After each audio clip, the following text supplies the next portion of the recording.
The old bus slowly climbed the hill, sputtering and bouncing over bumps. It seemed that every meter it covered was a struggle, as if this bus was on the brink of turning 100 years old. Perhaps it was true. Elizabeth couldn't say for sure, but it felt like the same bus had once carried her to school an eternity ago, with the same women sitting in the neighboring seats whom she had seen back then. A quiet panic began to stir in Elizabeth's soul. She turned to the window, lowered her head, and pretended to be fast asleep. Memories flashed in Elizabeth's mind of things she once had, which could have been helpful in this perilous moment: dark sunglasses that covered half her face, brought from France, a straw hat, a silly blonde wig she had worn only once at some masquerade at the Institute. But now, Elizabeth had nothing. Even her hair barely reached her shoulders and looked limp. During the last couple of years spent in prison, Elizabeth had neither the opportunity nor the desire to take care of herself. Who knew that a proper hairstyle was an essential part of disguise, and who could have imagined that this very disguise would be needed for her freedom? Elizabeth closed her eyes and tried to imagine that she had truly traveled back in time. It was May outside, and she was just a young girl on her way to school, worrying only about whether Nicholas would give her a bouquet of flowers or not, or perhaps something more luxurious, like tulips from the neighbor's garden. Elizabeth tried to remember the scent of flowers and took a deep breath, but she was met with deep disappointment. All she could smell was gasoline and some particular musk that lingered after drinking. It seemed like an alcoholic was nearby. Going back in time was impossible, and Elizabeth realized this as she was one of the first to rush towards the bus exit. Grandma! At the mere thought of her, Elizabeth's heart ached. Then another pain joined in her legs. It suddenly occurred to her that her grandmother's house was at the other end of the village, atop a hill. In her childhood, Elizabeth used to cover that distance with ease.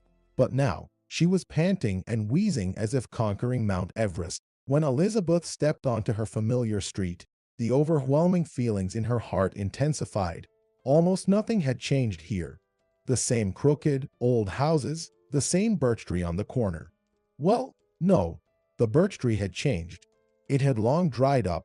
Its branches hung down forlornly, a monument to a once living tree. Elizabeth didn't stop by the birch tree.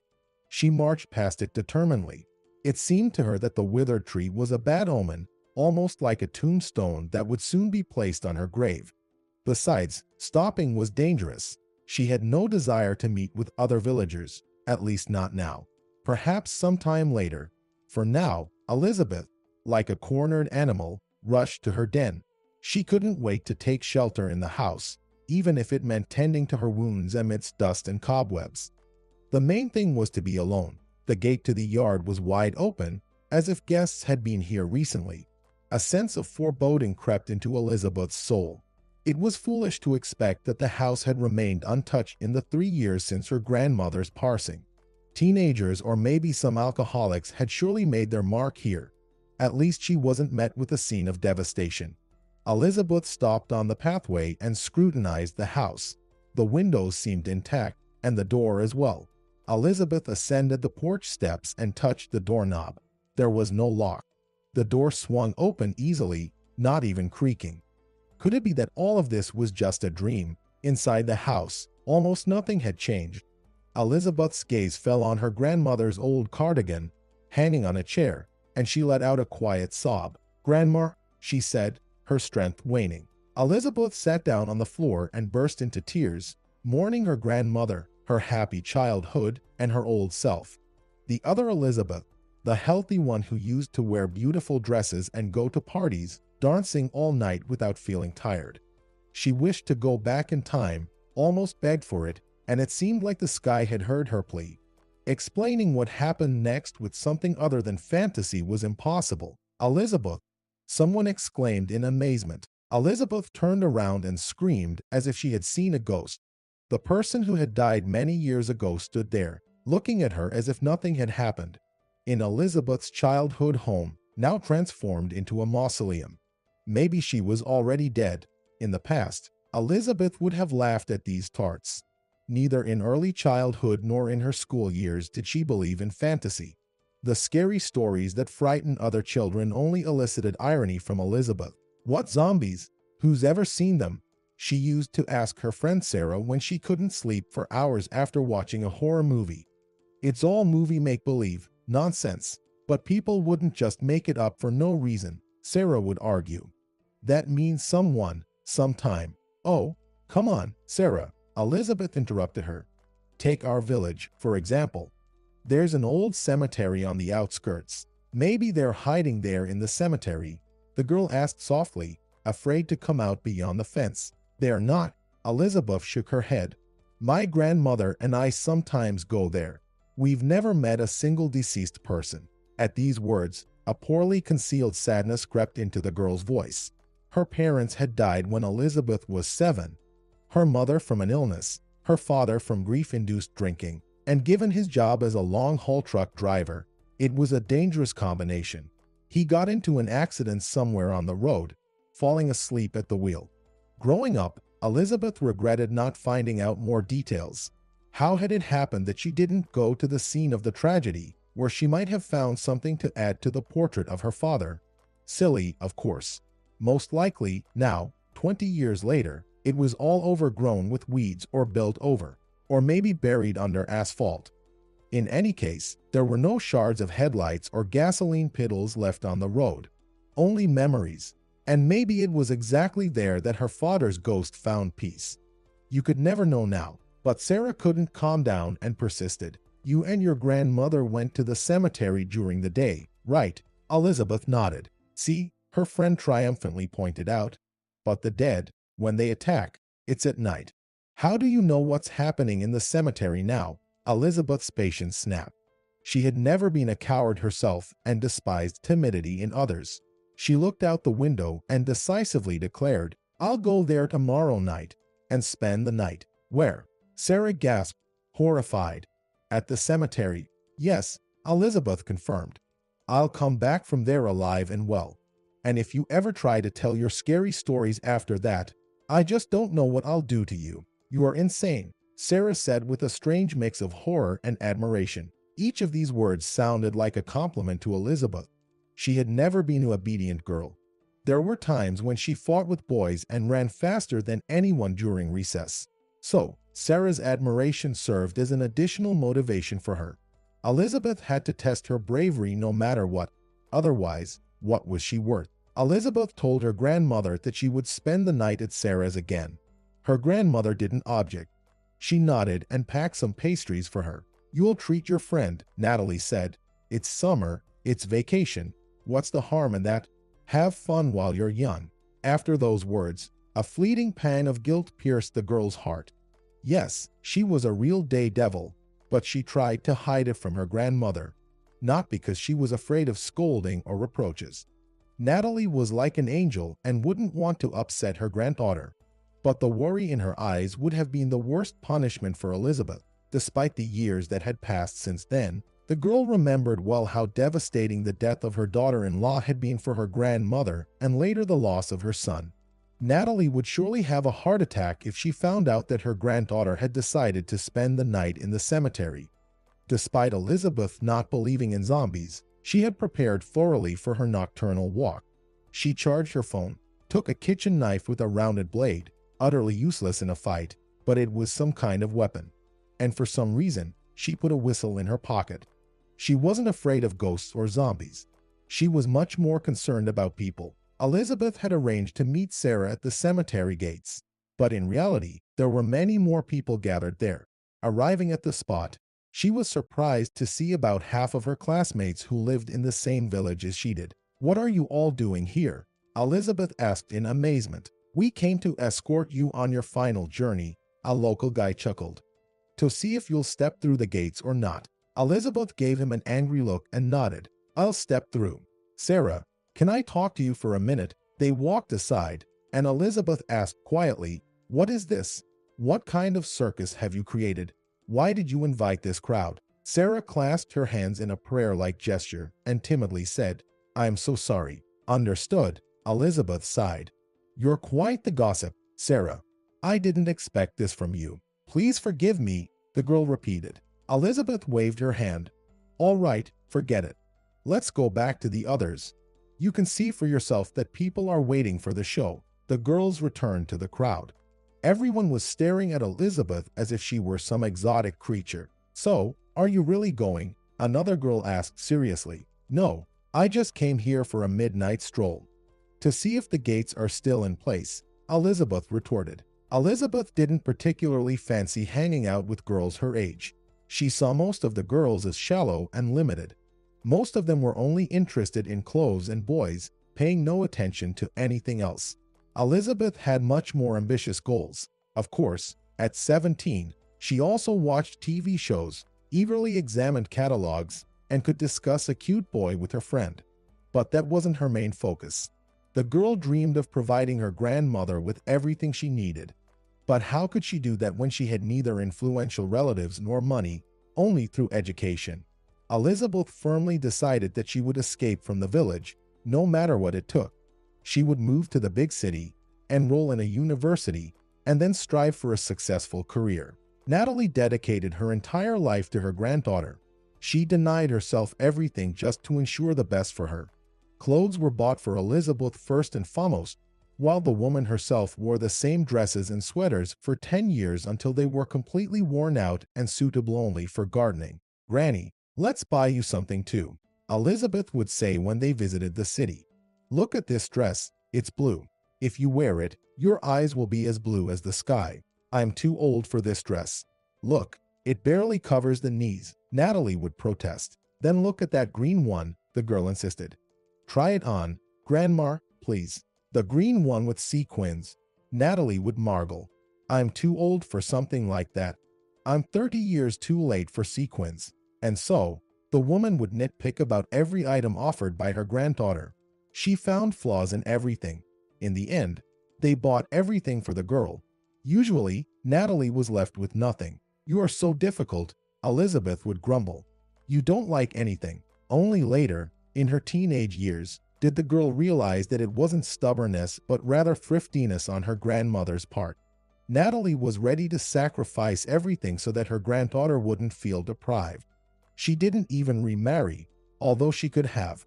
At the time of her son and daughter-in-law's deaths, Natalie was just over 50. She had been widowed a few years earlier, and the local driver, Jeremy, courted Natalie, as Elizabeth put it. However, his expression of affection for the attractive villager was nothing like what you see in the movies. He didn't bring flowers or chocolates, and he didn't even sing serenades. Instead, he occasionally approached the fence and asked timidly, "How are you ladies doing? Nothing broken? Maybe you need some help around the house?" When Natalie heard these questions, she invariably blushed and refused. She would say that everything was fine, everything was in its place, and no help was needed. In contrast, Elizabeth, who wasn't afflicted by excessive shyness, would immediately nod and say, "Jeremy, our kitchen tap is dripping, and the barn door is sagging. Could you take a look, please?" Upon hearing these words, the man would instantly come to life, seeming to grow taller. He would grab a toolbox and immerse himself in his work. Repairing various odds and ends was his forte. It inspired him just as much as paintings and books inspire others. And Natalie would quietly chide her granddaughter, "Why do you shift our responsibilities onto other people? It's very unbecoming. It's unbecoming to refuse when someone offers to help," Elizabeth would reply. "And besides, how much longer can we listen to that dripping tap? It sounds like it's raining all the time. I could have fixed it myself," Natalie would sigh, "but I couldn't find the time." "But Uncle Jeremy found the time," Elizabeth would say. "Grandma, maybe you should marry him. Look how good he is." If Natalie secretly dreamed of something similar deep down, she never mentioned it to her granddaughter. The woman believed that she had no right to bring some suitor into the house. What example would that set for Elizabeth? What if Jeremy, whom Natalie had known for at least 20 years, turned out to be an alcoholic or a tyrant? He might relax and reveal another side of his character, or something else bad might happen. Just like with clothing, Natalie yielded her happiness for Elizabeth's sake. She remained nothing more than a friend to the village driver. And the man himself never dared to take the first step. He circled around, gazing into her eyes like a loyal dog. Elizabeth touched the cemetery gates, and they groaned mournfully. Spectators around her jumped in surprise. A crow somewhere cawed anxiously. The laughter and joking ceased. "Maybe you shouldn't go, Elizabeth," Sarah asked in fear. "We've already realized that you're brave enough." "That's enough," Elizabeth contemptuously snorted. Her heart was also beating faster because of the creaking, but she didn't show it. "I'll go," she said and stepped inside. "Then at least not too far," her friend pleaded. "Sit over there by the nearest grave so that we can see you, and we'll keep watch." Elizabeth didn't bother responding to that. She strode forward as if she hadn't heard the request. The first 10 meters, while the gazes of her friends burned into her back and excited cries reached her ears, she found this path easy. It wasn't scary to go when you could turn back at any moment and call for help. Then the girl's steps slowed. The cemetery gates were hidden behind the trees. The voices fell silent. Elizabeth felt like she was all alone in the world. Just her and the grave of an unknown man beside which she now stood. "And what's next?" Elizabeth mumbled. The question was purely rhetorical. There were no conditions in the bet. She could sit down right here on the path if she wanted, but that didn't seem right to her. Elizabeth walked on, heading toward the graves of her parents. If she was going to spend the night in the cemetery, it should be in the company of the dearest and closest people. When else would she visit these places to pay her respects to them? "Hello, Mom." "Hi, Dad," she said quietly as she approached the fence. "I've come." In the nighttime darkness, this place had transformed beyond recognition. The gray stone tombstones had turned into somber masses, and her parents were nowhere to be seen. Elizabeth shone her flashlight to make sure she hadn't mistaken the spot. The faces of her parents in the photos looked sad and stern, nothing like in the daytime, in the sunlight. Sometimes, it seemed to her that her father was smiling at her, but now, he seemed to be condemning his daughter. Elizabeth shivered and asked, "Am I foolish, Dad? Did I get upset over nothing, start a silly argument?" She awkwardly shrugged. "I'm sorry, but is there something good in my actions, right?" Elizabeth cautiously sat down on a bench, unsure of what to do next. However, despite her anxiety, fatigue soon took over. Nothing bad was happening, and Elizabeth got tired of being scared. "There are no zombies here," she mumbled. "I knew all these were just movie tales." Comforting herself this way, Elizabeth sighed with relief, but she quickly jumped on the bench again. Someone was coming along the path. It was definitely a human figure. No doubt about it. Elizabeth squatted down and silently prayed to herself that her pounding heart wouldn't give away her location. She watched the stranger so intensely that she was afraid to even blink. Who was it? Maybe Sarah had gone looking for her. No, the figure seemed more like a guise, and it couldn't possibly be a ghost because it wasn't transparent. A regular, angular male figure. Elizabeth couldn't decide who she was more afraid of, a guy or a potential zombie or some deranged maniac. She hesitated to respond because anyone could be searching for her. Elizabeth was just fine on her own. And then a new fear emerged within her. What if her grandmother had raised the alarm? Sensing that something was wrong, had she started looking for her granddaughter?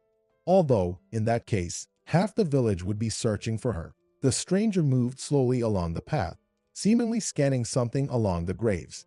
Elizabeth's leg went numb, and she shifted her weight to the other side. She couldn't keep her balance and fell to the ground. The noise was minimal, but it was enough for the guy to notice Elizabeth.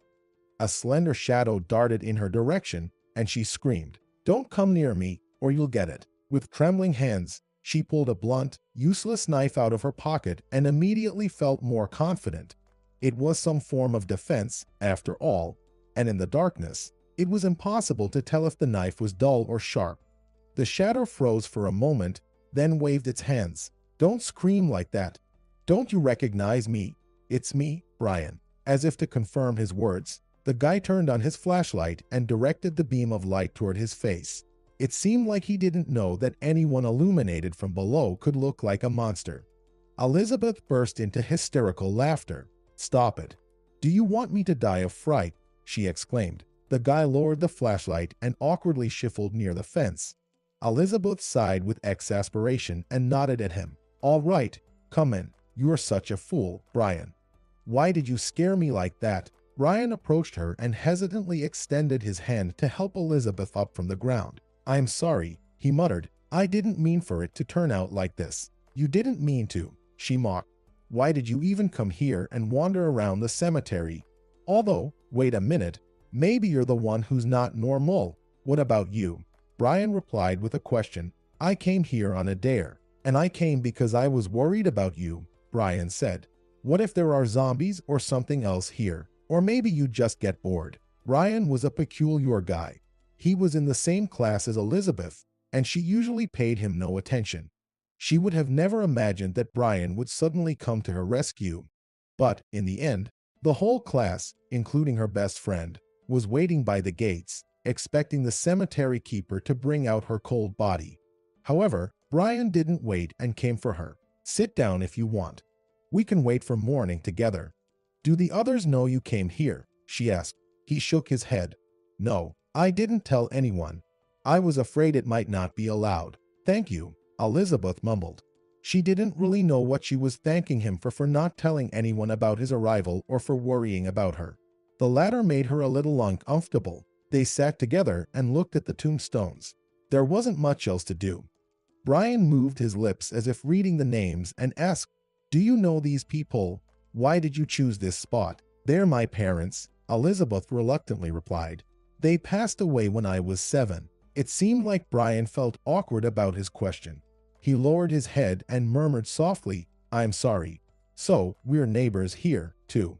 What do you mean? Elizabeth asked, confused. Well, we live on neighboring streets in the village. And here, in the cemetery, your parents are buried not far from my mother. Her grave is over there, in the next row. You've probably seen the monument. There's an angel depicted on it. Now it was Elizabeth's turn to feel embarrassed. It turned out that she and Brian had something in common after all. Brian was also an orphan like herself. And your father? She asked hesitantly. He's alive, but it's as good as if he were dead, Brian replied grimly. He works for a month and then drinks for a month. I don't understand how he manages to stay on his feet. Elizabeth vaguely remembered Matthew, the man from the neighboring street who was always in high spirits and often sang songs. He was probably Brian's father. The guy was right. Excessive drinking was no way to live. Elizabeth decided to change the subject of their conversation. The topic they had unintentionally broached wasn't too cheerful. I wonder how long they'll wait for me outside the gates, she murmured. Until morning, maybe. They probably left a long time ago, Brian smiled. Why would they do that? Elizabeth didn't understand. You screamed so loudly when you saw me that you might have woken up the whole village, he pointed out. You shouldn't have scared me, she admitted. For a moment there, I really thought you were a ghost or one of those movie zombies. Who else would wander around here at night? It seemed like Brian felt awkward. I'm not used to this, he muttered. Usually, nobody notices me. I mean, in broad daylight. Brian was right. He didn't stand out in a crowd. Even his appearance was rather ordinary. Unruly hair, of average height, neither handsome nor ugly, just an average guy. Elizabeth, for the first time, entertained the thought, did Brian come to the cemetery just to meet her again away from the crowd? Perhaps this was one of the few opportunities for him to catch her alone and draw her attention. Of course, all these thoughts about Brian's cunning intentions were quickly dismissed when he produced a package from behind the fence and asked, Tea, maybe.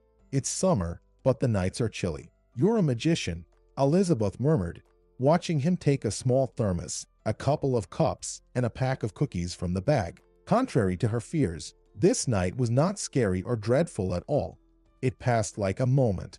Gradually, Elizabeth and Brian engaged in conversation, and to her surprise, he turned out to be a rather pleasant conversationalist.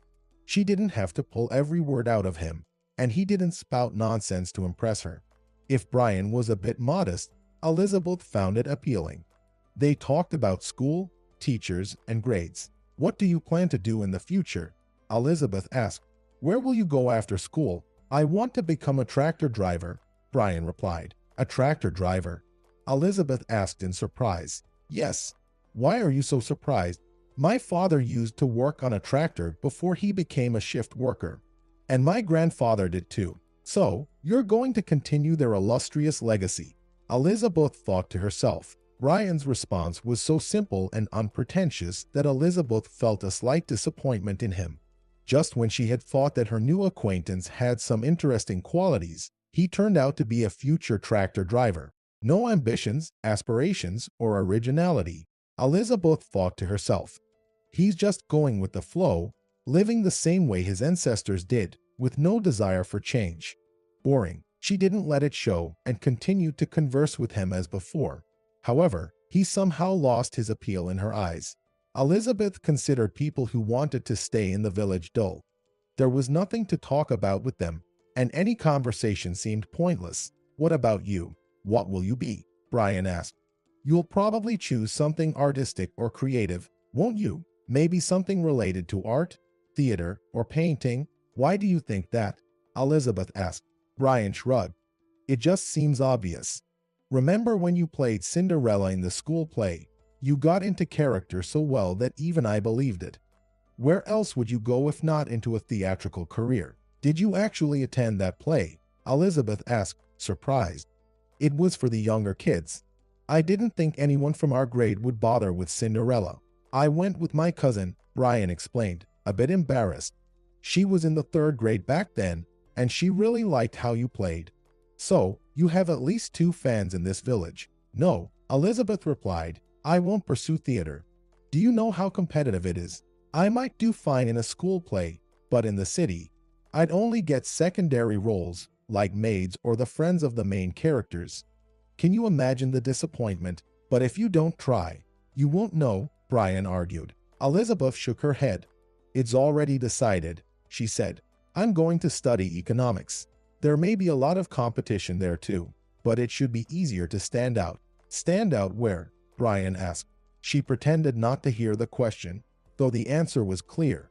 She wanted to make it big, earn a lot of money to help her grandmother. Perhaps Brian wouldn't have understood that. His father, an alcoholic, could still fend for himself. Unnoticed, their conversation continued until dawn. The darkness receded from the sky, giving way to a rosy dawn.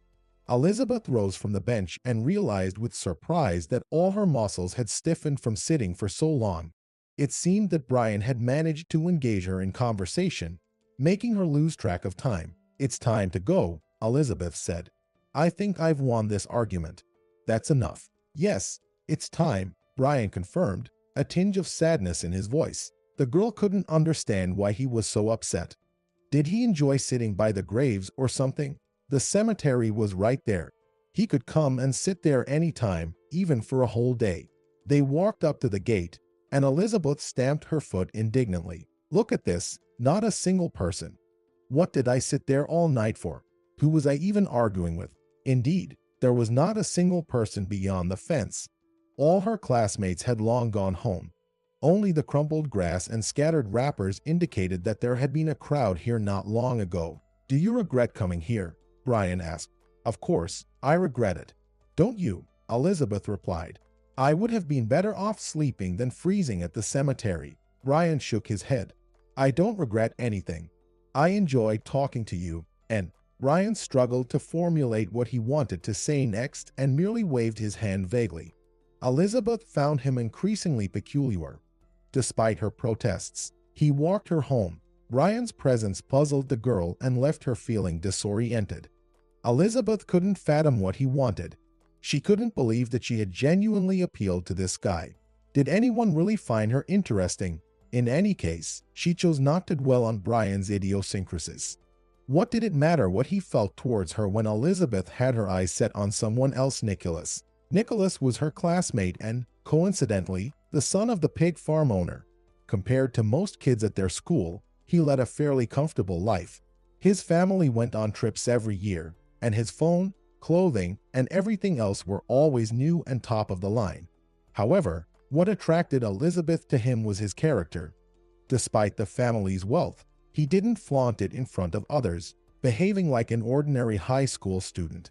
He cracked jokes, laughed at her silly ones, had aspirations in life beyond ending up in the village, and occasionally gave her small gifts. They didn't officially date, but Nicholas occasionally brought her presents. On her birthday, he gave her a soft toy. "What's going on between you two?" Sarah would often inquire, and Elizabeth had nothing to say. "Nothing. We're just friends," she would reply when her friend pressed for answers. Now, Brian had become just a friend too. Pretending that nothing happened that night was impossible, but Elizabeth couldn't bring herself to talk about it. So, how did it all go? Sarah pressed the next morning, or rather, at noon, after Elizabeth had finally rested following her nighttime adventure. Her friend's eyes gleamed with anticipation. It seemed she couldn't wait to hear an exciting story. It was boring, Elizabeth shrugged. I sat there like an idiot all alone while you were sleeping at home. Sarah seemed taken aback by this remark. I'm sorry, she muttered. The guys got tired of waiting and went home. The girls were tired too, and I just got scared. You didn't want me wandering around the cemetery alone at night, did you? Actually, I was wandering around the cemetery, and it didn't seem to bother anyone else, Elizabeth remarked. I'm sorry, Sarah repeated. No more could be extracted from her. Elizabeth didn't tell Sarah about spending the night with Brian. Firstly, it was against the rules, and secondly, she didn't feel like talking about it herself. With some seventh sense, she understood that this was her and Brian's secret, something Sarah didn't need to know. Nicholas had been absent from the village for a long time. He only returned home in mid-July and immediately heard about the incident involving Elizabeth. They say you became a hero, he remarked, smiling at her in a way that made her heart flutter. Come on, what hero? She grumbled. Spending the night at the cemetery was quite a feat, but I've already forgotten about it. And what other girl would dare to do that? Nicholas asked. In our village, not a single one. I promise you that. Sarah would have needed doctors if she were there. She would have fainted in 5 minutes. You sat alone by the graves all night, and you're still alive. You're going to be a legend around here now. I brought you a souvenir from Finland, he said, reaching into his pocket. As a reward for your bravery, you even went to Finland, she marveled. Nicholas, you are so lucky. It's so beautiful there. My grandmother and I watched a TV show about it, and I couldn't take my eyes off the screen. The guy pulled out a heart-shaped pendant made of some black stone from his pocket. Was it a hint at something, or not? Elizabeth and Nicholas had never discussed their feelings for each other. They had only kissed a couple of times, and that had happened almost accidentally, in secret. She couldn't tell whether he was joking with her or not, but she accepted the gift nonetheless. Thank you, she nodded. The pendant is really beautiful, truly. Elizabeth, he definitely loves you, Sarah asserted when she saw the pendant around her neck. There's no other explanation. I don't know, Elizabeth replied doubtfully. Nicholas and I have never talked about it. Do you need him to say it outright? Sarah snorted. Forget it. Guys don't say things like that directly. They're not big on talking in general. That's us girls' thing. You don't even know what guys say or don't say, Elizabeth retorted, since you haven't dated anyone yet. Sarah pouted indignantly, but she had nothing to say in response. In reality, she didn't have much popularity with boys. Short, slightly plump, with some unruly hair, she simply faded into the background beside her vibrant friend, and she was well aware of it. The girl was hesitant to wear the gift, fearing that the guy would be offended if she didn't wear the pendant. So, in an attempt to strike a balance between these feelings, she only wore the pendant when there was a chance she would run into Nicholas. Of course, Elizabeth met not only him. Other school kids roamed around the village, including Brian, whom she diligently avoided after what had happened. She still couldn't understand what had happened at the cemetery, and to avoid overthinking it, she preferred to simply forget about it, or at least try to forget, because ever since then, Brian seemed to be everywhere she went. This time she ran into him on her way to the store. Upon seeing her, Brian brightened up and waved at her. Elizabeth forced a smile, not out of joy, but out of politeness. Hello, Brian shouted when there was about 10 meters between them. Are you going to the market? Yeah, she nodded. My grandma sent me. I see, Brian replied. I was at the river. That was something he didn't need to say. He was dripping wet, and where he had been was evident at first glance. Elizabeth muttered something vague, and Brian asked, Why aren't you going swimming? So I don't run into you, idiot, she thought, but she said aloud, I got sunburned last time, so I decided to take a break until I feel like sunbathing again. In reality, Elizabeth really wanted to go to the beach, but she could only make it there at sunset when Brian couldn't possibly show up. That was usually when he was wandering around the village. looking for his drunken father. So, Elizabeth was completely safe during those times. Nicholas had nicknamed her a vampire for this new habit of swimming in semi-darkness. "I see," Brian said again, looking oddly at Elizabeth's pendant. "I found something at the beach and want to give it to you." "What did you find?" She didn't understand. "I didn't lose anything." Brian approached her and handed her a small stone with a hole in the center. "It's a magic stone, a rare find," he said. "You need to look through the hole at the sun and make a wish. It will definitely come true." "Have you tested it yourself?" Elizabeth inquired, trying to keep the irony from creeping too blatantly into her voice. Brian shook his head. "No, I read about it on the internet. I've never found stones like these before. As I said, they're rare. And now that you found it, you want to give it to me?" Elizabeth asked. "Yes, you." Brian didn't finish his sentence, forcefully placing the stone in her palm. "Well, here, it's a gift." Brian walked away, and the girl watched him with a bewildered expression. Elizabeth couldn't make sense of her feelings. Even if this story about wishes was made up, just another internet hoax, Brian's gesture still appeared touching. Nevertheless, something prevented her from discarding the stone. Elizabeth clenched it in her hand and continued on her way to the store, feeling as if something magical had indeed happened. The school holidays continued, and summer slowly transitioned into autumn, with leaves turning yellow and the nights growing colder. Elizabeth's showbox bank continued to fill up with gifts. There were presents from Nicholas, magnets from Italy, CDs, and figurines of characters from The Lord of the Rings. Brian's gifts appeared more modest: dried chamomile, a wire ring, a poorly drawn portrait of her. However, given that his father was an alcoholic, what else could she expect?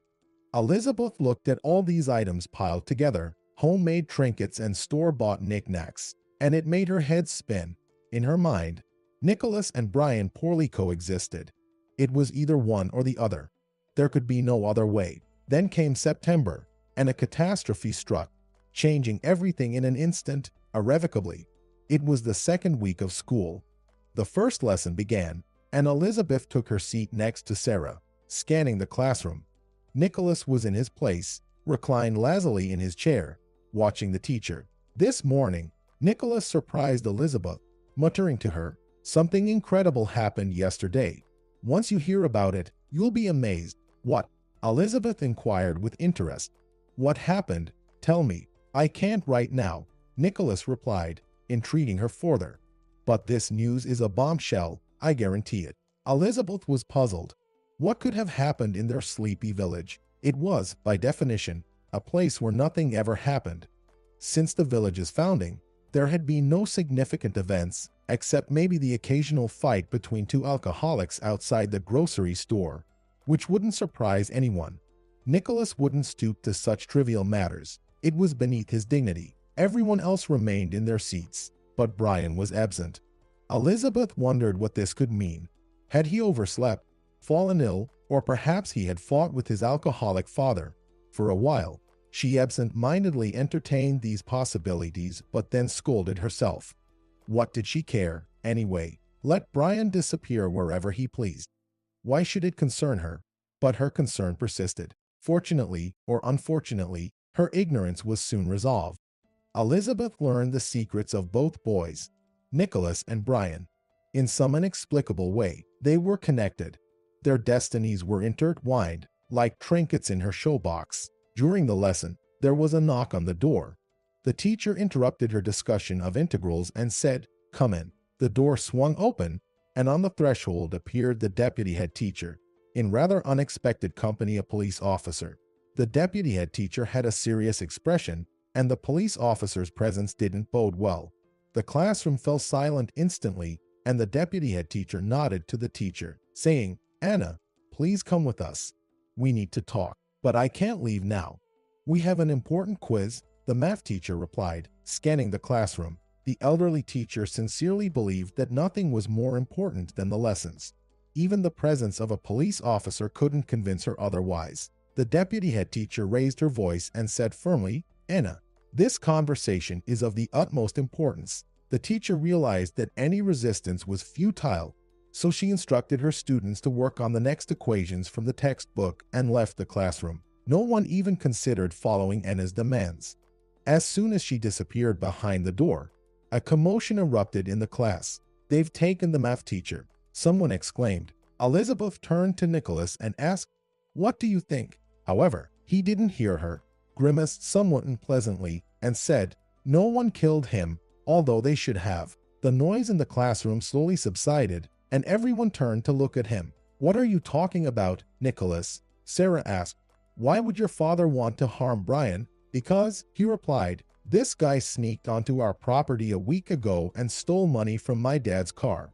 And yesterday, he came again, but you know, lightning can strike twice. They caught him." "Brian couldn't have done that," Elizabeth protested. She didn't even know why she was so sure of it. "Why do you think it wasn't Brian who stole the money that time?" her friend asked. Elizabeth shrugged. She had been keeping the encounter on the cemetery and all the gifts Brian had given her a secret from her best friend.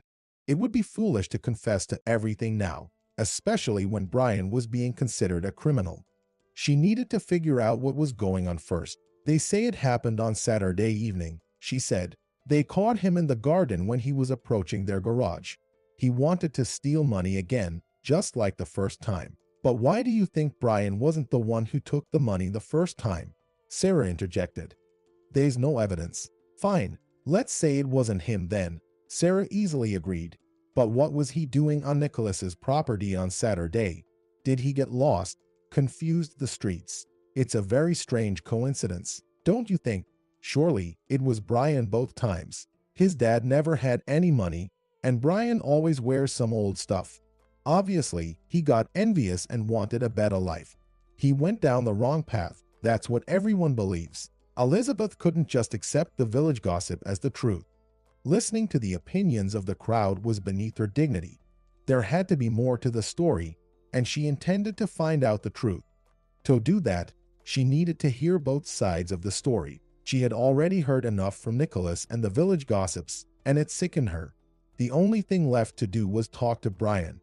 Unfortunately, this was impossible within the school walls since he hadn't appeared in class. Meeting him on the street was also out of the question. Brian had barricaded himself in his house and only left for visits to the police officer. The only option left was to go to Brian's home, which Elizabeth eventually decided to do, regardless of her peers' opinions. Brian and his father lived in a small, semi-ruined house that had been there since the 19th century. The house was made of logs, and there was a large hole in the roof. Thinking about Brian's father, Elizabeth hesitated at the gate. There were such dreadful stories circulating about this man, it was hard to distinguish fact from fiction. They said that he once argued about politics with his friend Fisher and even grabbed a knife, probably while drunk. For Matthew, though, being intoxicated was a regular state. But what amazed Elizabeth more was how they managed to separate the two men before something irreversible happened. Matthew was a big man, and living in a big city, he could easily serve as a bodyguard for some important figure.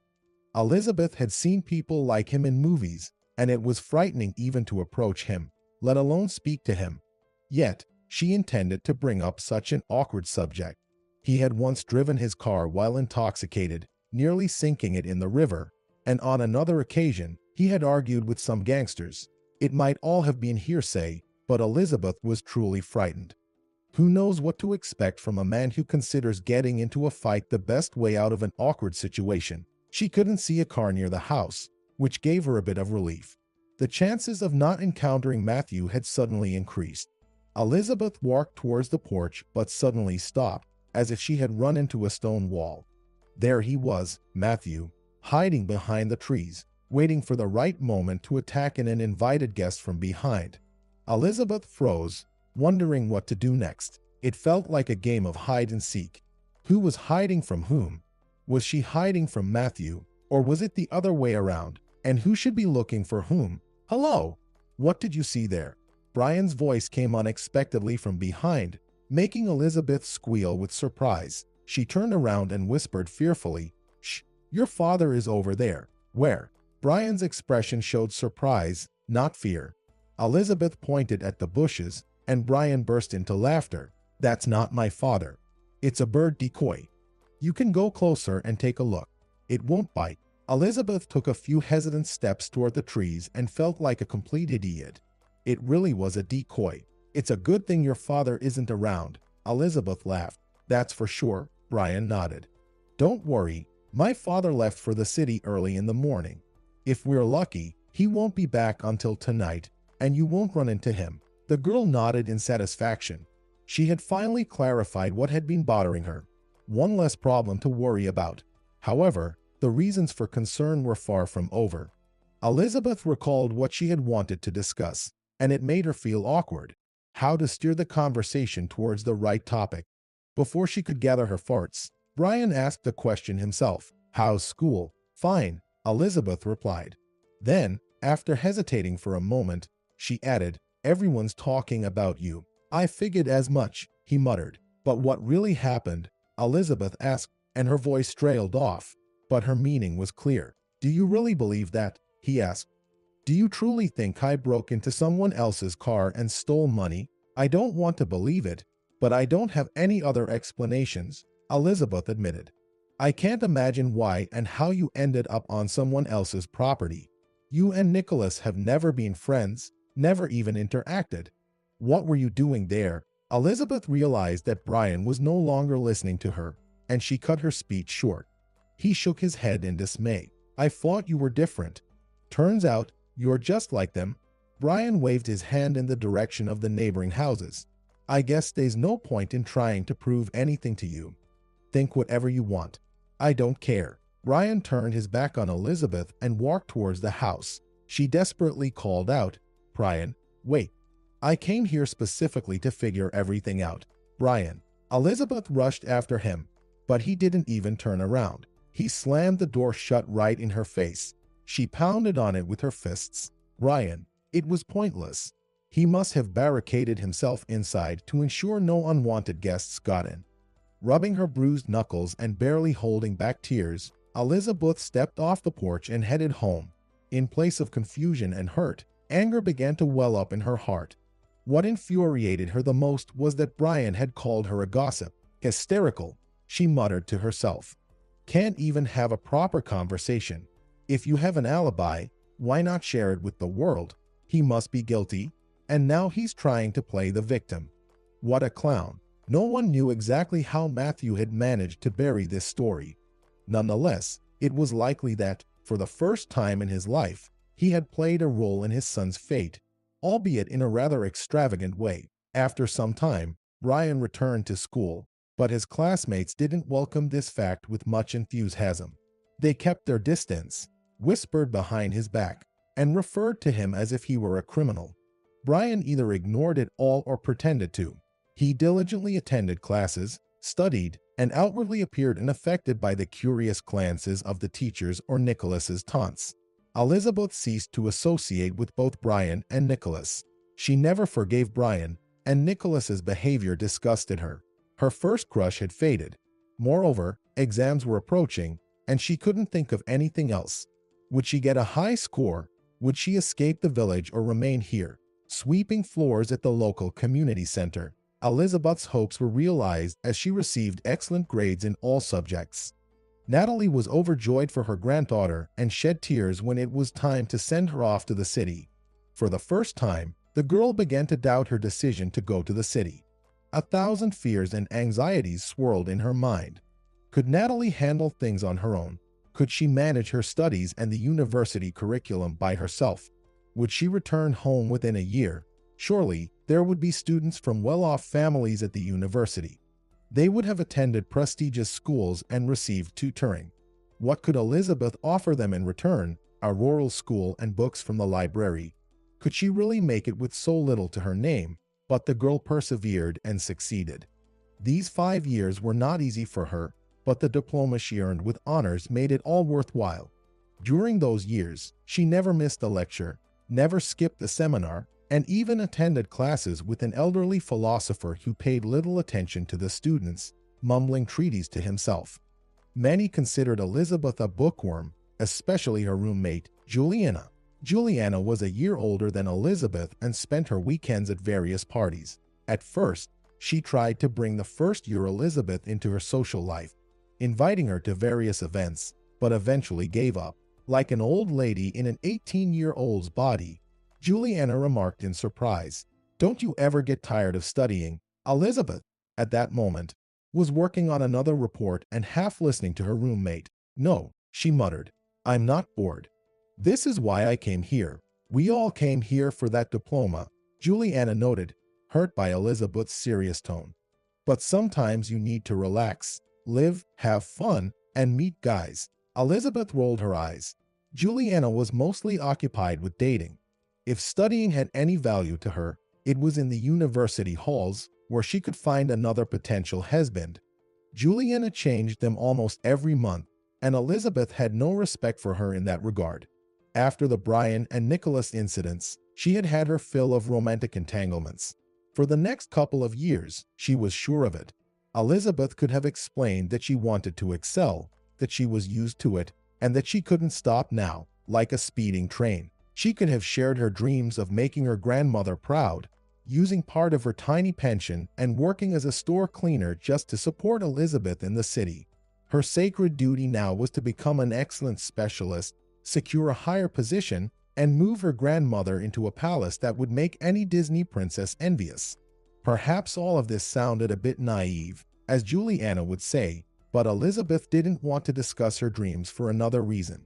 She knew that any argument she presented, Juliana would squash with the authority of a second-year student. So, there was no point in trying. The girl lowered her gaze to her book and mumbled, "Exams are coming up. I need to prepare." "Well, sit here then," Juliana scoffed. "In your old age, you can tell your grandchildren how you used to draw tables in your notebook. All right, have a good evening, and don't make too much noise, or the dorm supervisor will give you a warning." Okay. Elizabeth didn't pay much attention to what others thought of her focus on her studies. Nevertheless, when Juliana left the room and giggled in the hallway with her date, Elizabeth's heart twinged with loneliness. She couldn't explain the source of this feeling herself. She had managed to stay on track for 2 years until her 3rd year when her heart gave in, or rather, Alexander, a fellow student, managed to capture her attention unexpectedly.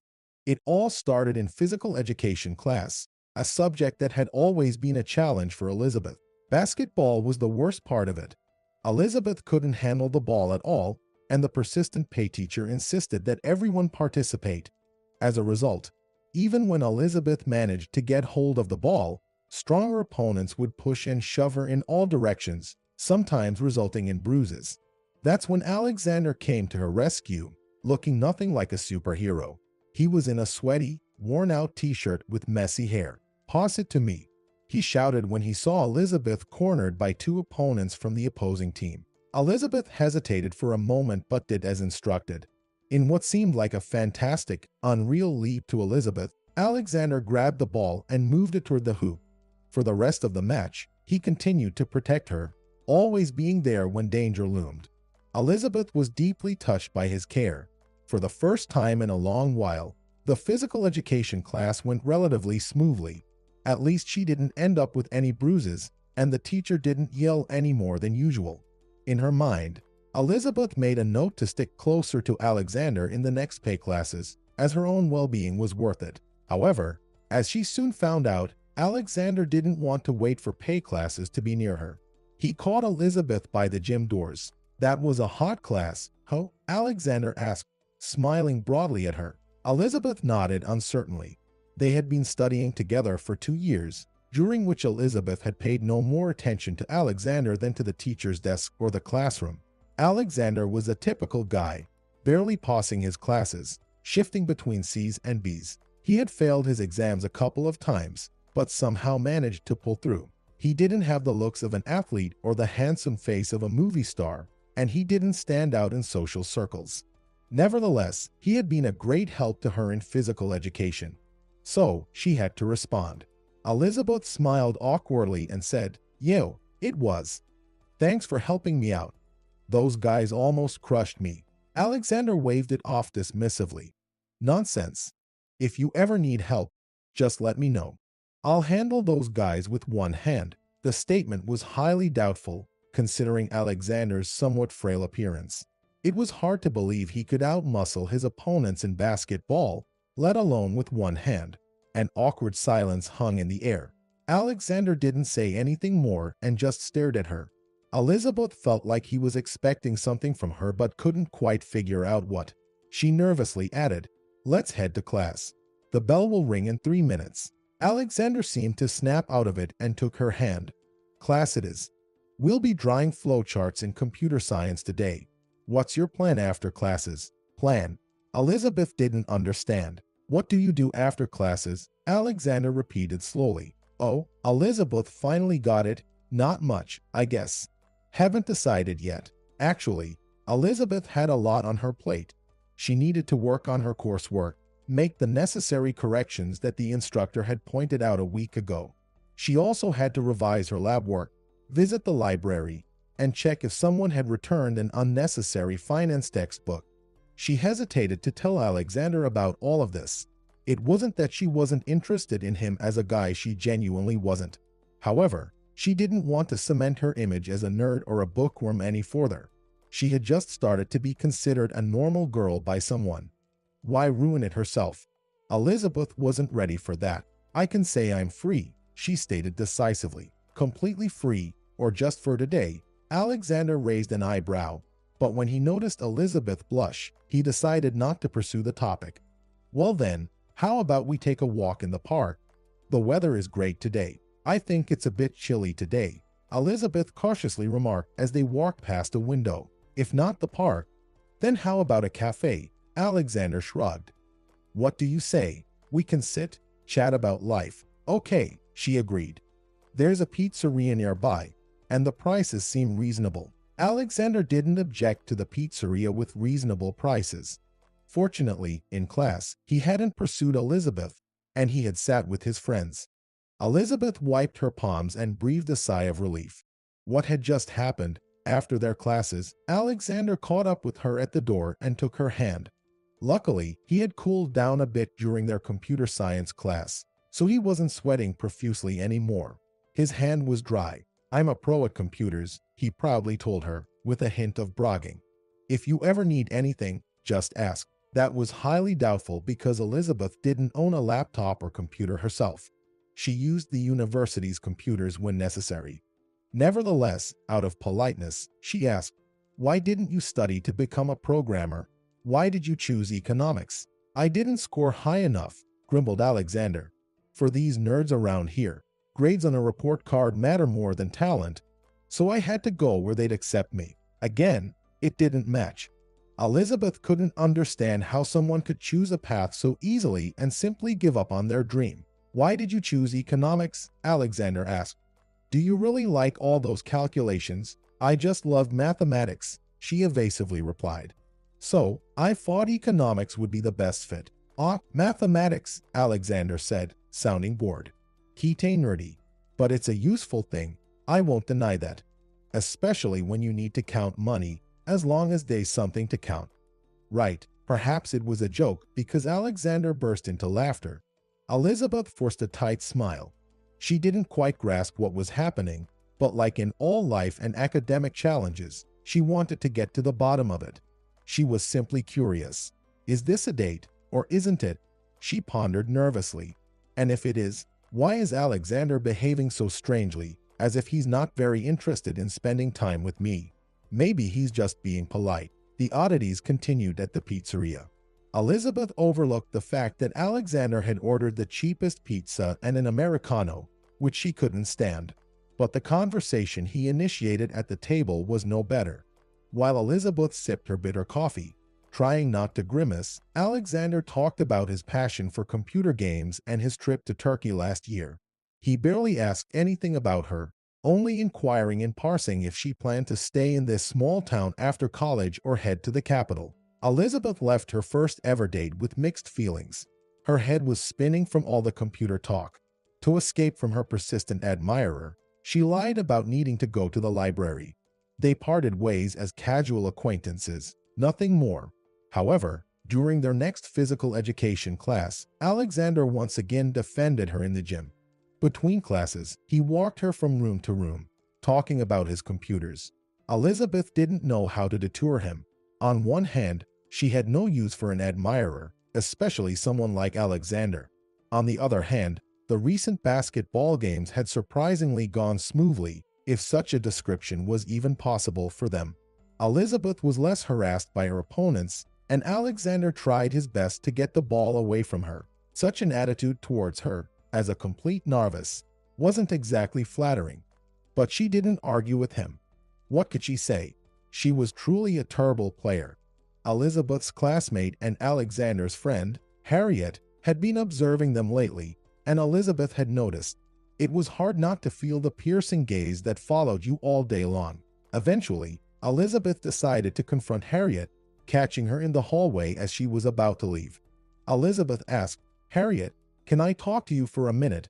It's important." Harriet jumped and stared at her. Normally, Harriet was calm and even melancholic. She never got involved in arguments or scandals, but now, genuine concern was evident on her face. "Yes?" she asked in a thin voice, sounding like a frightened mouse eager to escape. "Do you like Alexander?" Elizabeth asked directly. "What about you?"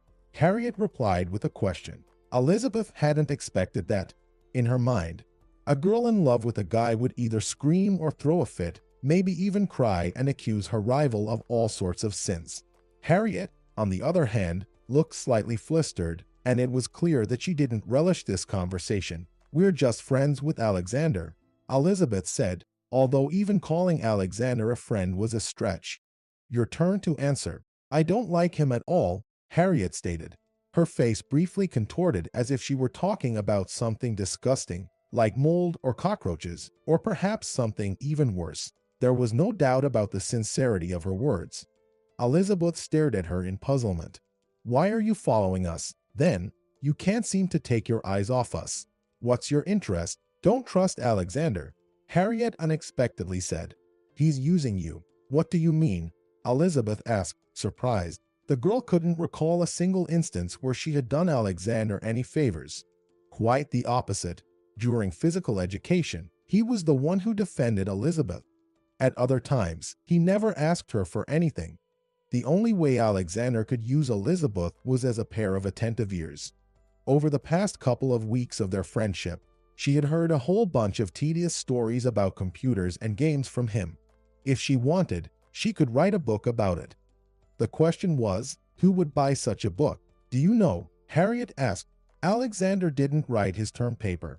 And he won't because he doesn't understand anything about economic theory. He can't buy it online either. He spent all his money on games. So, he's stuck.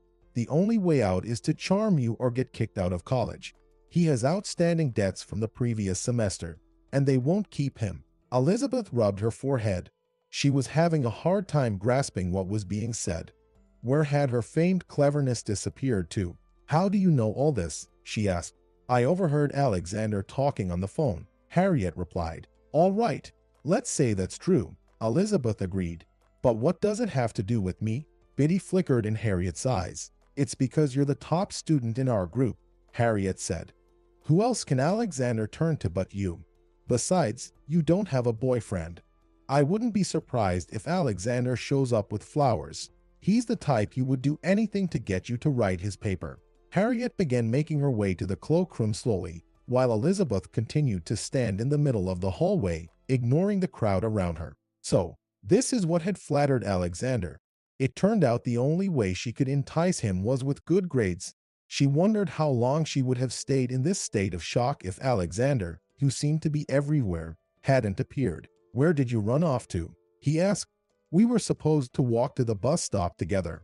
Just a few seconds ago, vague revenge plans had been forming in Elizabeth's mind. She had wanted to wait for the moment when Alexander would ask her for a favor and then write such nonsense that all the professors would fall off their chairs. However, in the face of this arrogant, deceitful person, all her plans lost their significance.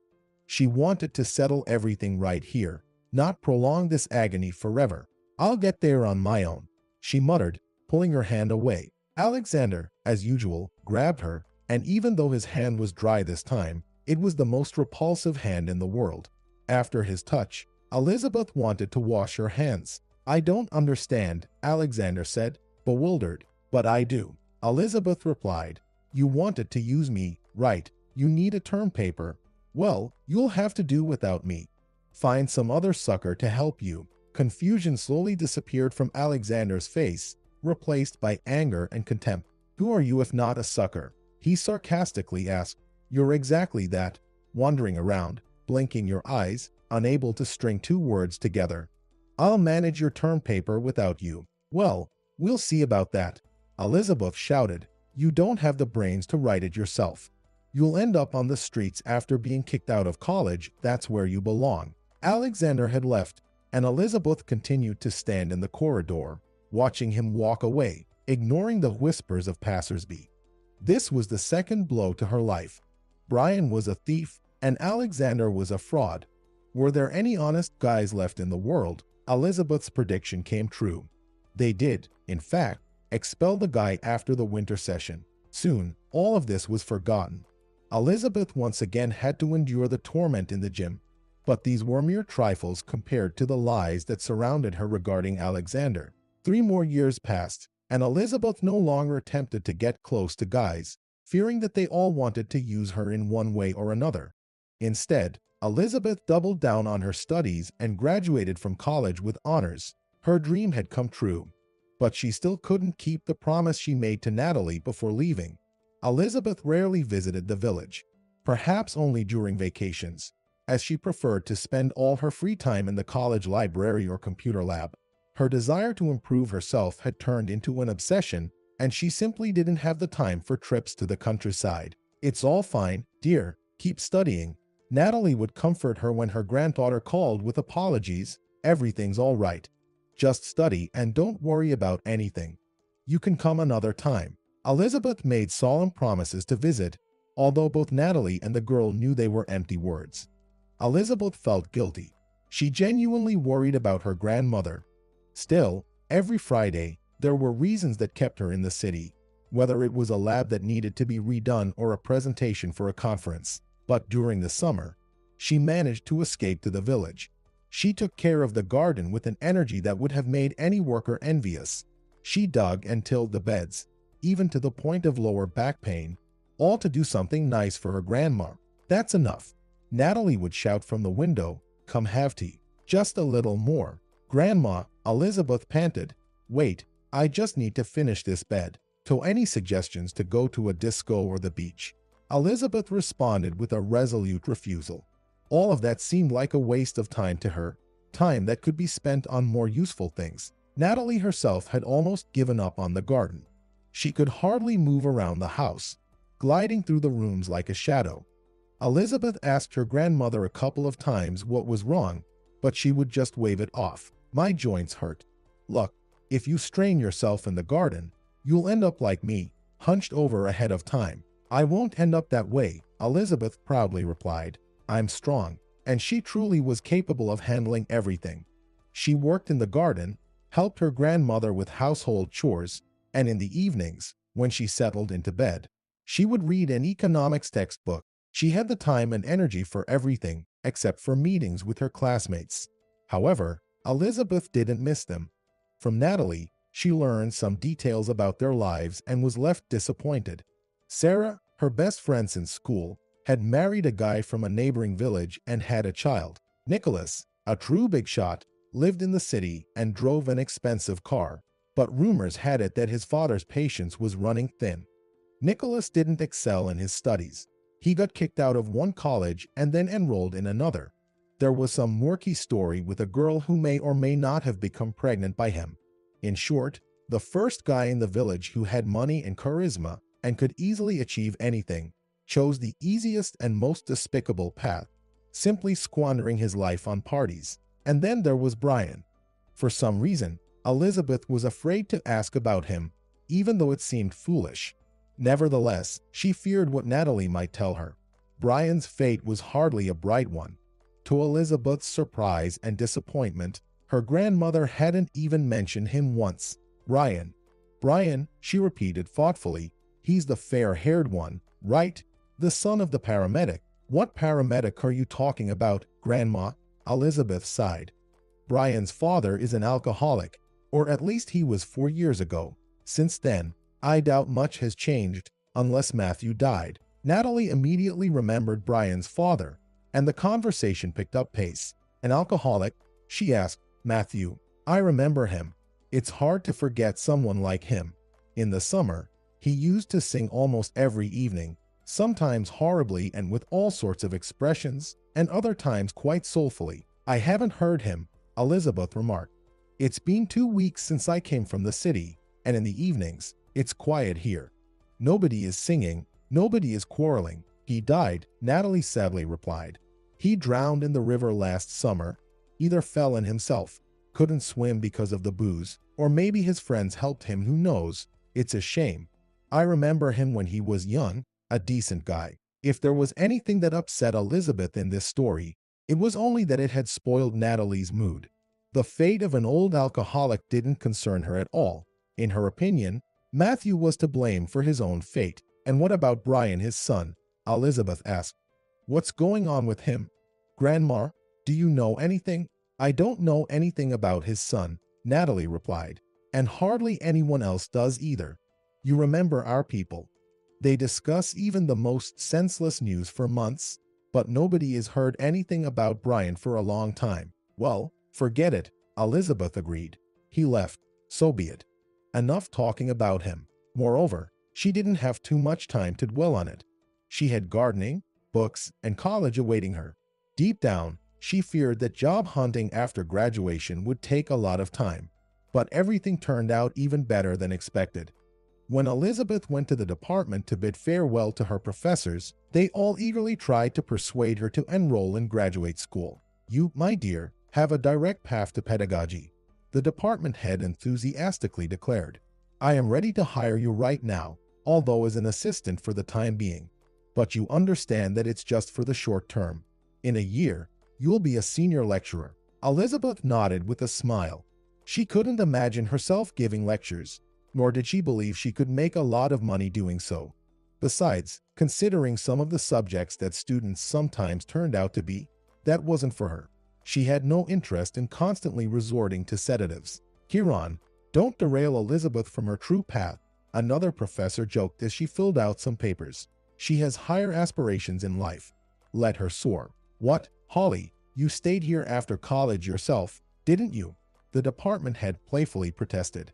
Weren't you quite the fighter back then, burying yourself in textbooks and notebooks, as if you don't know why I stayed? Holly smiled. It was for the sake of one graduate student who beckoned me with his finger. Elizabeth involuntarily blushed and felt a bit embarrassed as she listened to their conversation. It was no secret to anyone that the department head and Professor Holly were married, but they had never been so openly affectionate before. Perhaps, now that she had left the ranks of students, Elizabeth had the privilege of peeking into their backstage life, so to speak. She had become one of their own. Holly looked at her and squinted her eyes. Aren't you afraid of work? She asked. Elizabeth shook her head. No, it's unlikely to be any harder than your classes. I have a spot in mind for you, Holly continued. I think you'll fit perfectly there. What spot are you talking about? Her husband inquired. At Peter's farm, Holly replied. Peter's a longtime friend of mine and a former classmate. I spoke to him a week ago, and he mentioned that he's looking for someone in the finance department. He asked if we had any competent students. At the time, both my husband and I were hoping you'd take on some of the paperwork. She chuckled. So I told him we didn't have any such students. But if you're so eager to work, the job is yours. I'll put in a good word for you with Peter. But don't let me down, all right? Elizabeth nodded. She hadn't fully grasped what was happening, but she was eager to jump into action. Peter turned out to be a rather stern middle-aged man. He looked like he could moonlight as a mannequin in his perfectly pressed suit and tie. At a single glance at him, Elizabeth understood what Holly meant when she said it wouldn't be easy. Although Peter had once been a student with her professor, he couldn't have been more different.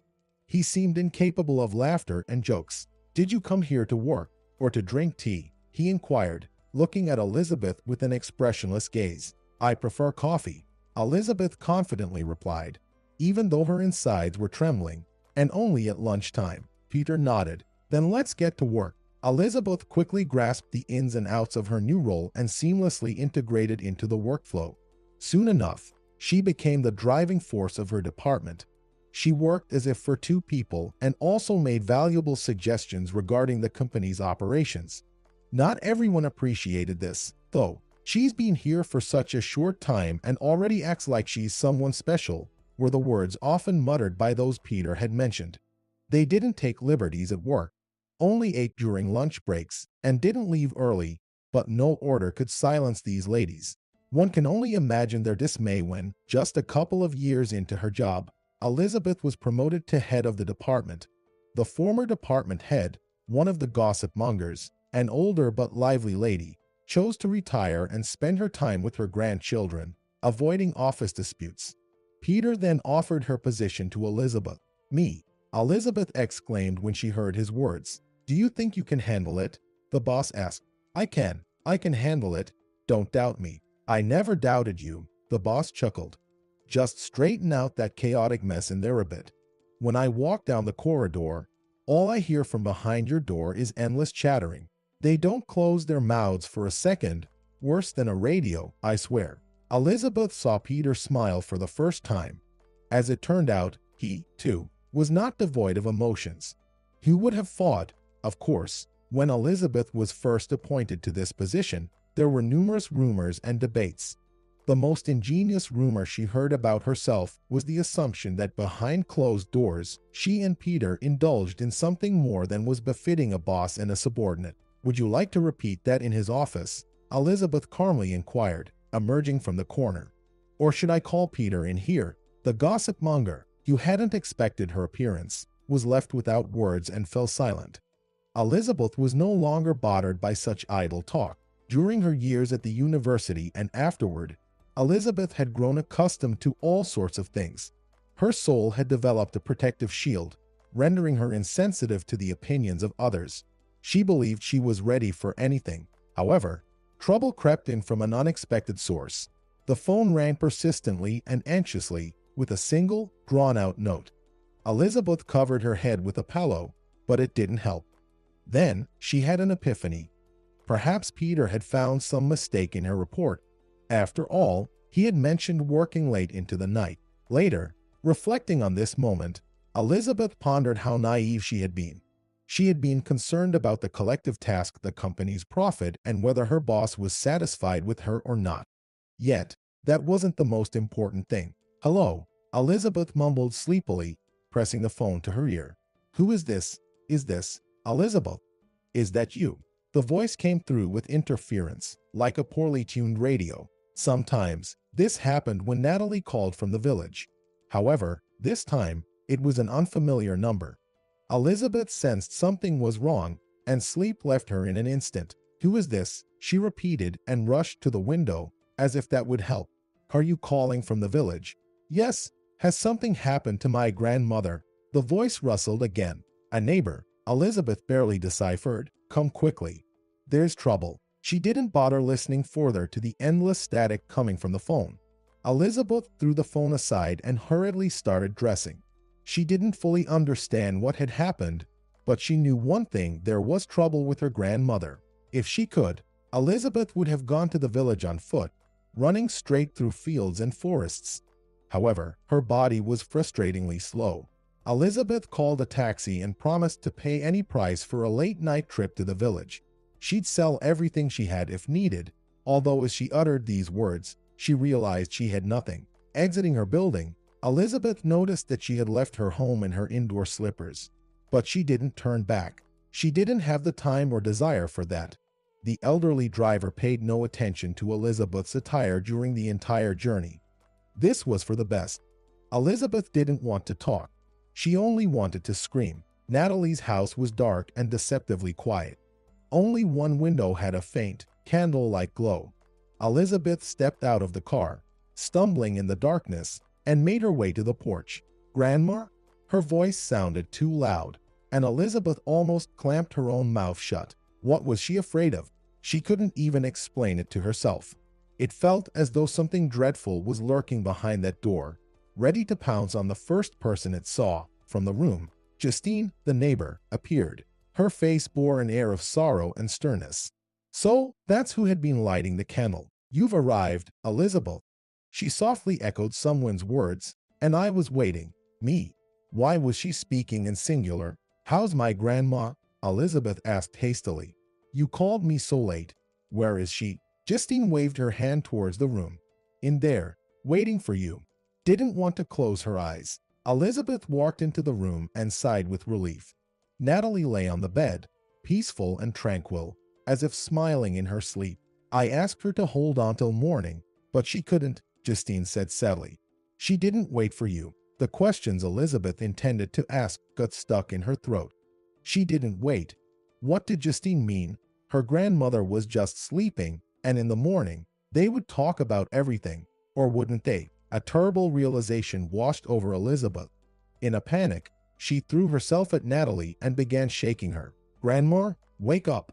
Granny. The girl never got an answer.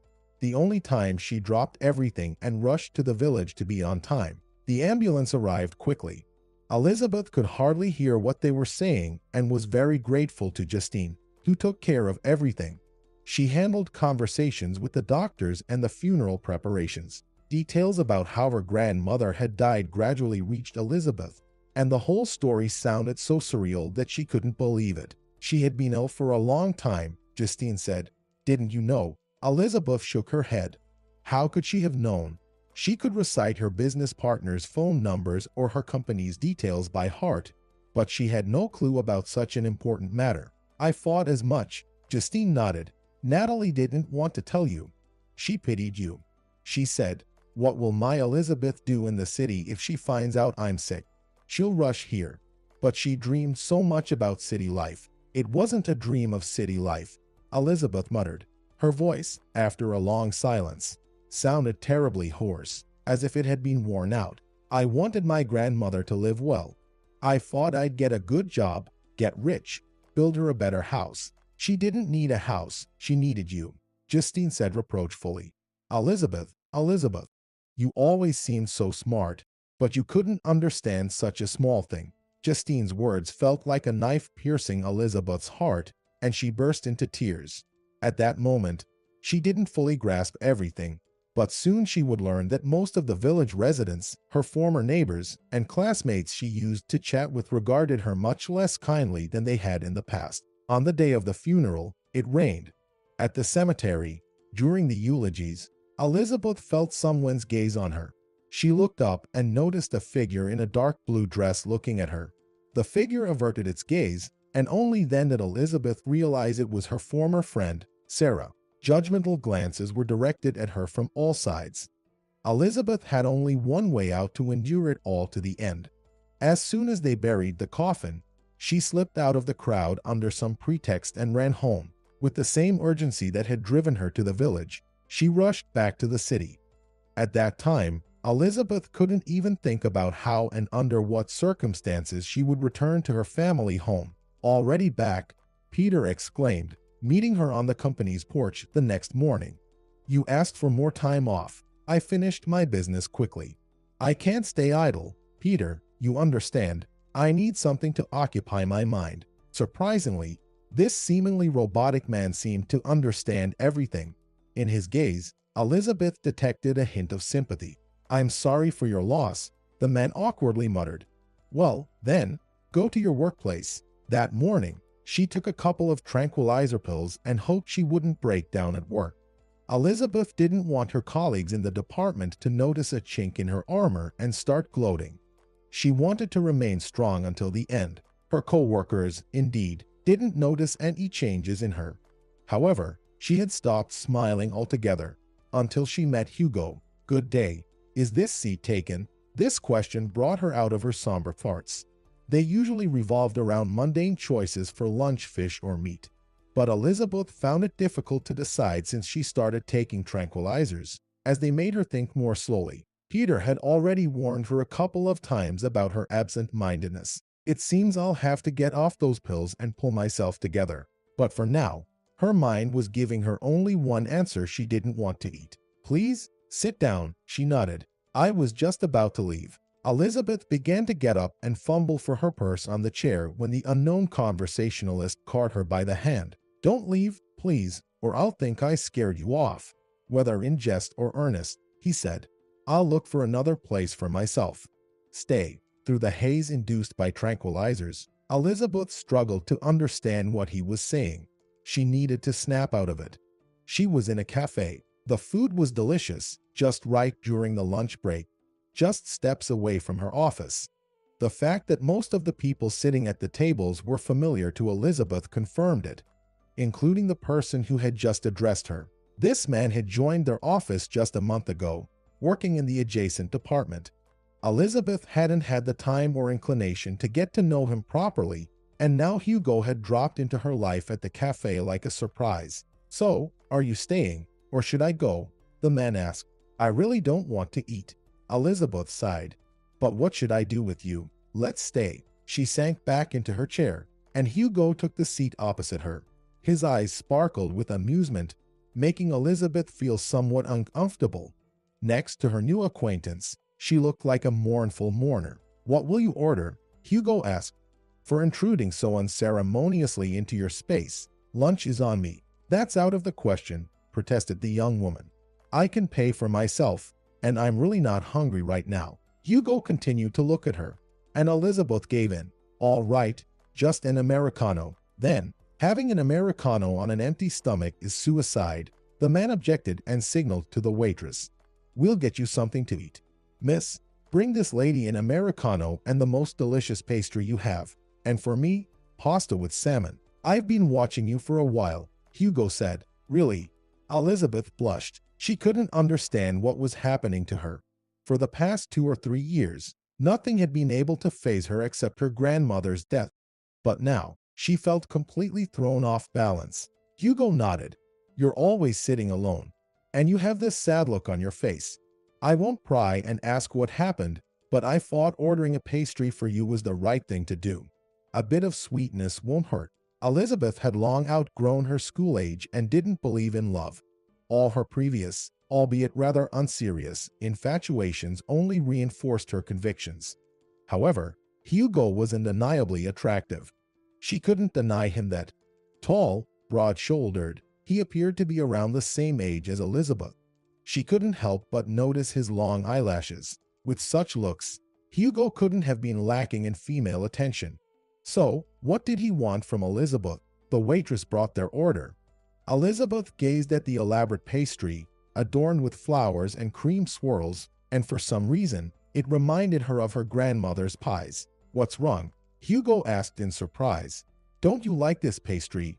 Should I send it back to the kitchen?" Elizabeth shook her head. "It's not that." How could she explain it to him?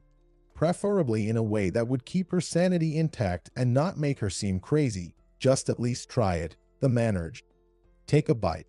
Even if you're not doing it for me, do it for your mom." He shouldn't have said that phrase. After that, Elizabeth couldn't stop herself. "I don't have a mom," she sobbed, "and no dad either. And my grandmother passed away recently, so there's no one left." It was either one of two things. Either the last pills Elizabeth had bought the night before were fake, or their effect had unexpectedly worn off. In any case, Elizabeth had never cried so bitterly, not even before the funeral. Hugo was dumbfounded, and for a few moments he stared at her in shock, then began looking around. The cafe's patrons had indeed fallen suspiciously silent. If it hadn't been for the music playing in the background, the silence might have been funereal. "Let's go outside for some fresh air. You need to calm down and compose yourself." "Please," Hugo suggested. Elizabeth complied, but only because she didn't want to cause trouble for her new acquaintance. Dabbing her eyes with a napkin, she made her way to the exit.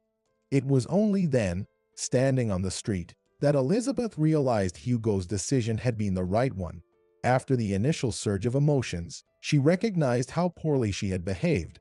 There were several people from her company in the cafe, and now they might gossip about her.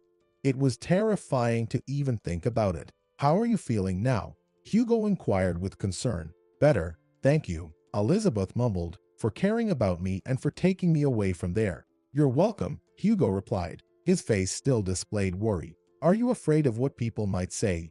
"Forget it, they're always chattering about something. Don't pay attention to other people's gossip. Trust me." "Well, it seems like I should have gotten used to it by now, but I just can't," Elizabeth sighed.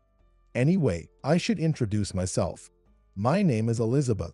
There's nothing wrong with that. I understand, he reassured her.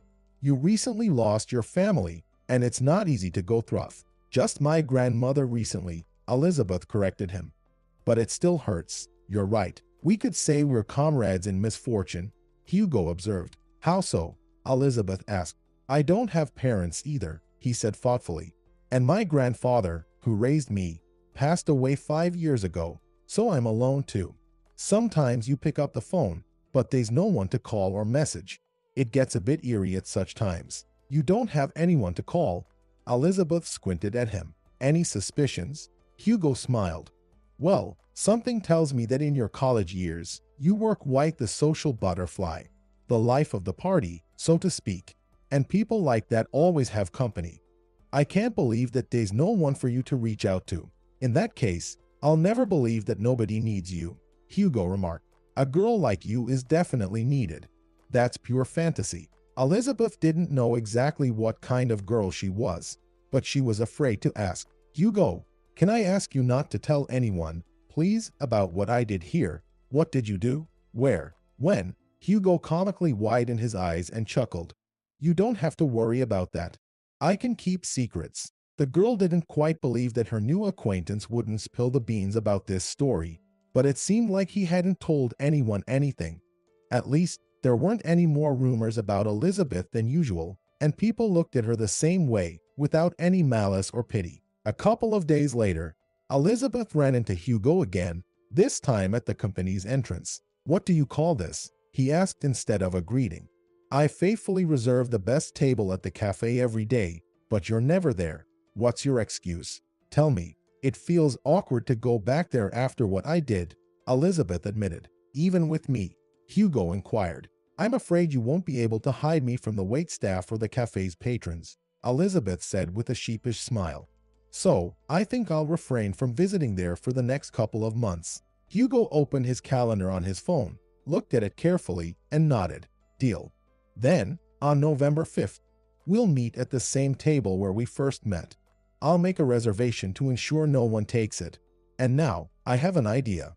How do you feel about going to a pizzeria? I'm in, Elizabeth admitted, slightly taken aback by his enthusiasm. Then let's go, Hugo declared.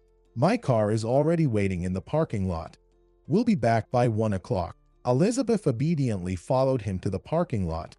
Later, she would ponder that her new acquaintance must have had a talent for hypnosis.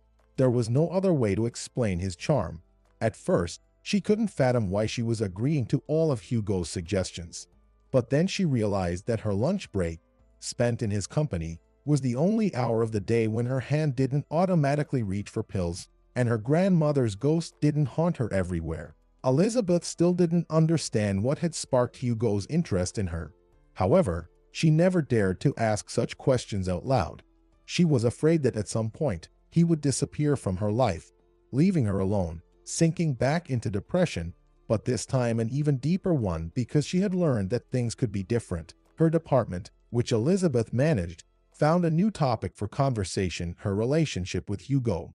Colleagues secretly disapproved of the fact that a handsome man was interested in their pedantic and dry boss, but they didn't openly discuss it.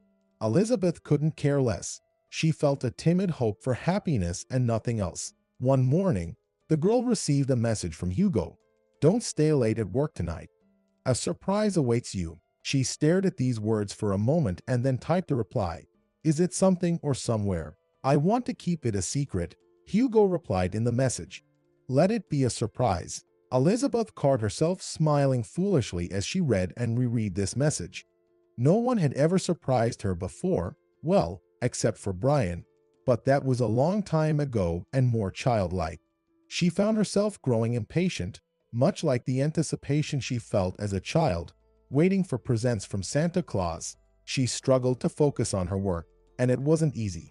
Elizabeth kept glancing at the clock, eagerly awaiting lunchtime. Contrary to her expectations, Hugo appeared in her office earlier than usual, which was also unusual. He usually didn't openly show any connection between them in the office, and Elizabeth appreciated that. But now he burst into their department like a hurricane. Good day, everyone. Sorry for the intrusion, he nodded to everyone as he walked toward Elizabeth. I have an urgent matter that can't wait." Elizabeth stared at him, thunderstruck, and felt herself blushing. Now there was definitely no escaping the office gossip. A single look from their colleague could give away their connection. Let them gossip, Elizabeth decided with newfound boldness. I'm not going to hide forever. Hugo approached her desk and whispered conspiratorially, "Avril, it's a disaster. Just a little longer, and everything will fall apart." What's going to fall apart? Elizabeth didn't understand. Your surprise, right? She felt disappointed, like a child who had been given an empty box instead of a gift. It seemed she wasn't destined to receive surprises in this life, that she hadn't earned them. Hugo nodded guiltily. Exactly. Peter called, sent him on an urgent business trip. He has some documents that need immediate attention. I have to go, but maybe I'll make it back. It's only about 200 kilometers. I should be back by evening. Just don't drive too fast, please, Elizabeth requested. Never mind the surprise. I can do without it. The most important thing is that you're okay. In the girl's voice, memories of her late father surfaced at the most inopportune moment.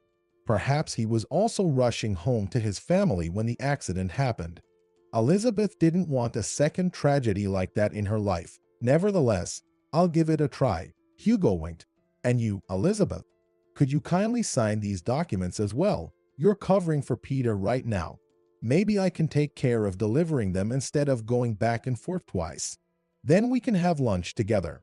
In a restaurant? Did he really say that? And did the whole department hear it? Now, there's definitely no escaping idle gossip. Here's the evidence, as clear as day. Nevertheless, from that smile of Hugo's, Elizabeth felt warmth in her heart. She completely forgot about work at that moment. It seemed like the whole world revolved around that smile. On that day, they never made it out together. Hugo returned from his business trip around 10 in the evening. By that time, Elizabeth was a bundle of nerves. Recent worries about an accident hadn't left her in peace. She only relaxed when a message from Hugo came to her phone. Back home, he wrote. Tired. Sorry, the surprise didn't work out. I wanted to invite you to a concert. I even bought the tickets. But it's okay. I'll come up with something else. Peter won't always be chasing us around. If you take his place as the boss, we'll be fine. I don't want to be the boss, Elizabeth silently replied. I just want to have lunch with you at a cafe, laugh at silly things, and not think about anything serious. What's so special about a career? But she replied to the message on the phone. The concert isn't that important. It's a shame, of course, but the most important thing is that you return safely. Good night, Hugo, and to you too, my general, Hugo replied in jest. Life gradually fell into a routine. That incident was forgotten. As promised, Hugo bought tickets for another concert. It was a symphony orchestra performance, and Elizabeth, who had never attended such events before, was utterly captivated by what she saw. Later, there was a theater where they watched comedies and a concert featuring a local rock band. Elizabeth was simply immersed in all these events for the first time in a long while, maybe even for the first time ever. Her life was on an upswing. The only thing she couldn't understand was why Hugo didn't propose living together or even make a formal proposal. At that time, Elizabeth was still quite naive. It would take her years to fully realize this fact. All the major misfortunes always seemed to happen on Monday mornings. It was an unwritten rule that Elizabeth had grown accustomed to trusting. However, she could never have expected the unpleasantness that occurred at the end of winter. Elizabeth, Peter wants to see you in his office, the secretary said, peering into their office. Okay, I'll go there now. Elizabeth nodded, organizing her documents into a folder. Elizabeth, go immediately, the secretary insisted. Elizabeth looked at her in astonishment. What struck the girl wasn't just the urgency of being summoned by her boss, but the uncompromising, stern, and yet curious tone in which the secretary delivered her order. Elizabeth felt as though something unpleasant would happen if she refused. She nodded once again and got up from her seat. The important documents were forgotten. With her subordinate's eyes following her, Elizabeth left the office. Peter, did you call for me? The girl asked, entering the director's reception area. But she immediately forgot what she was going to ask.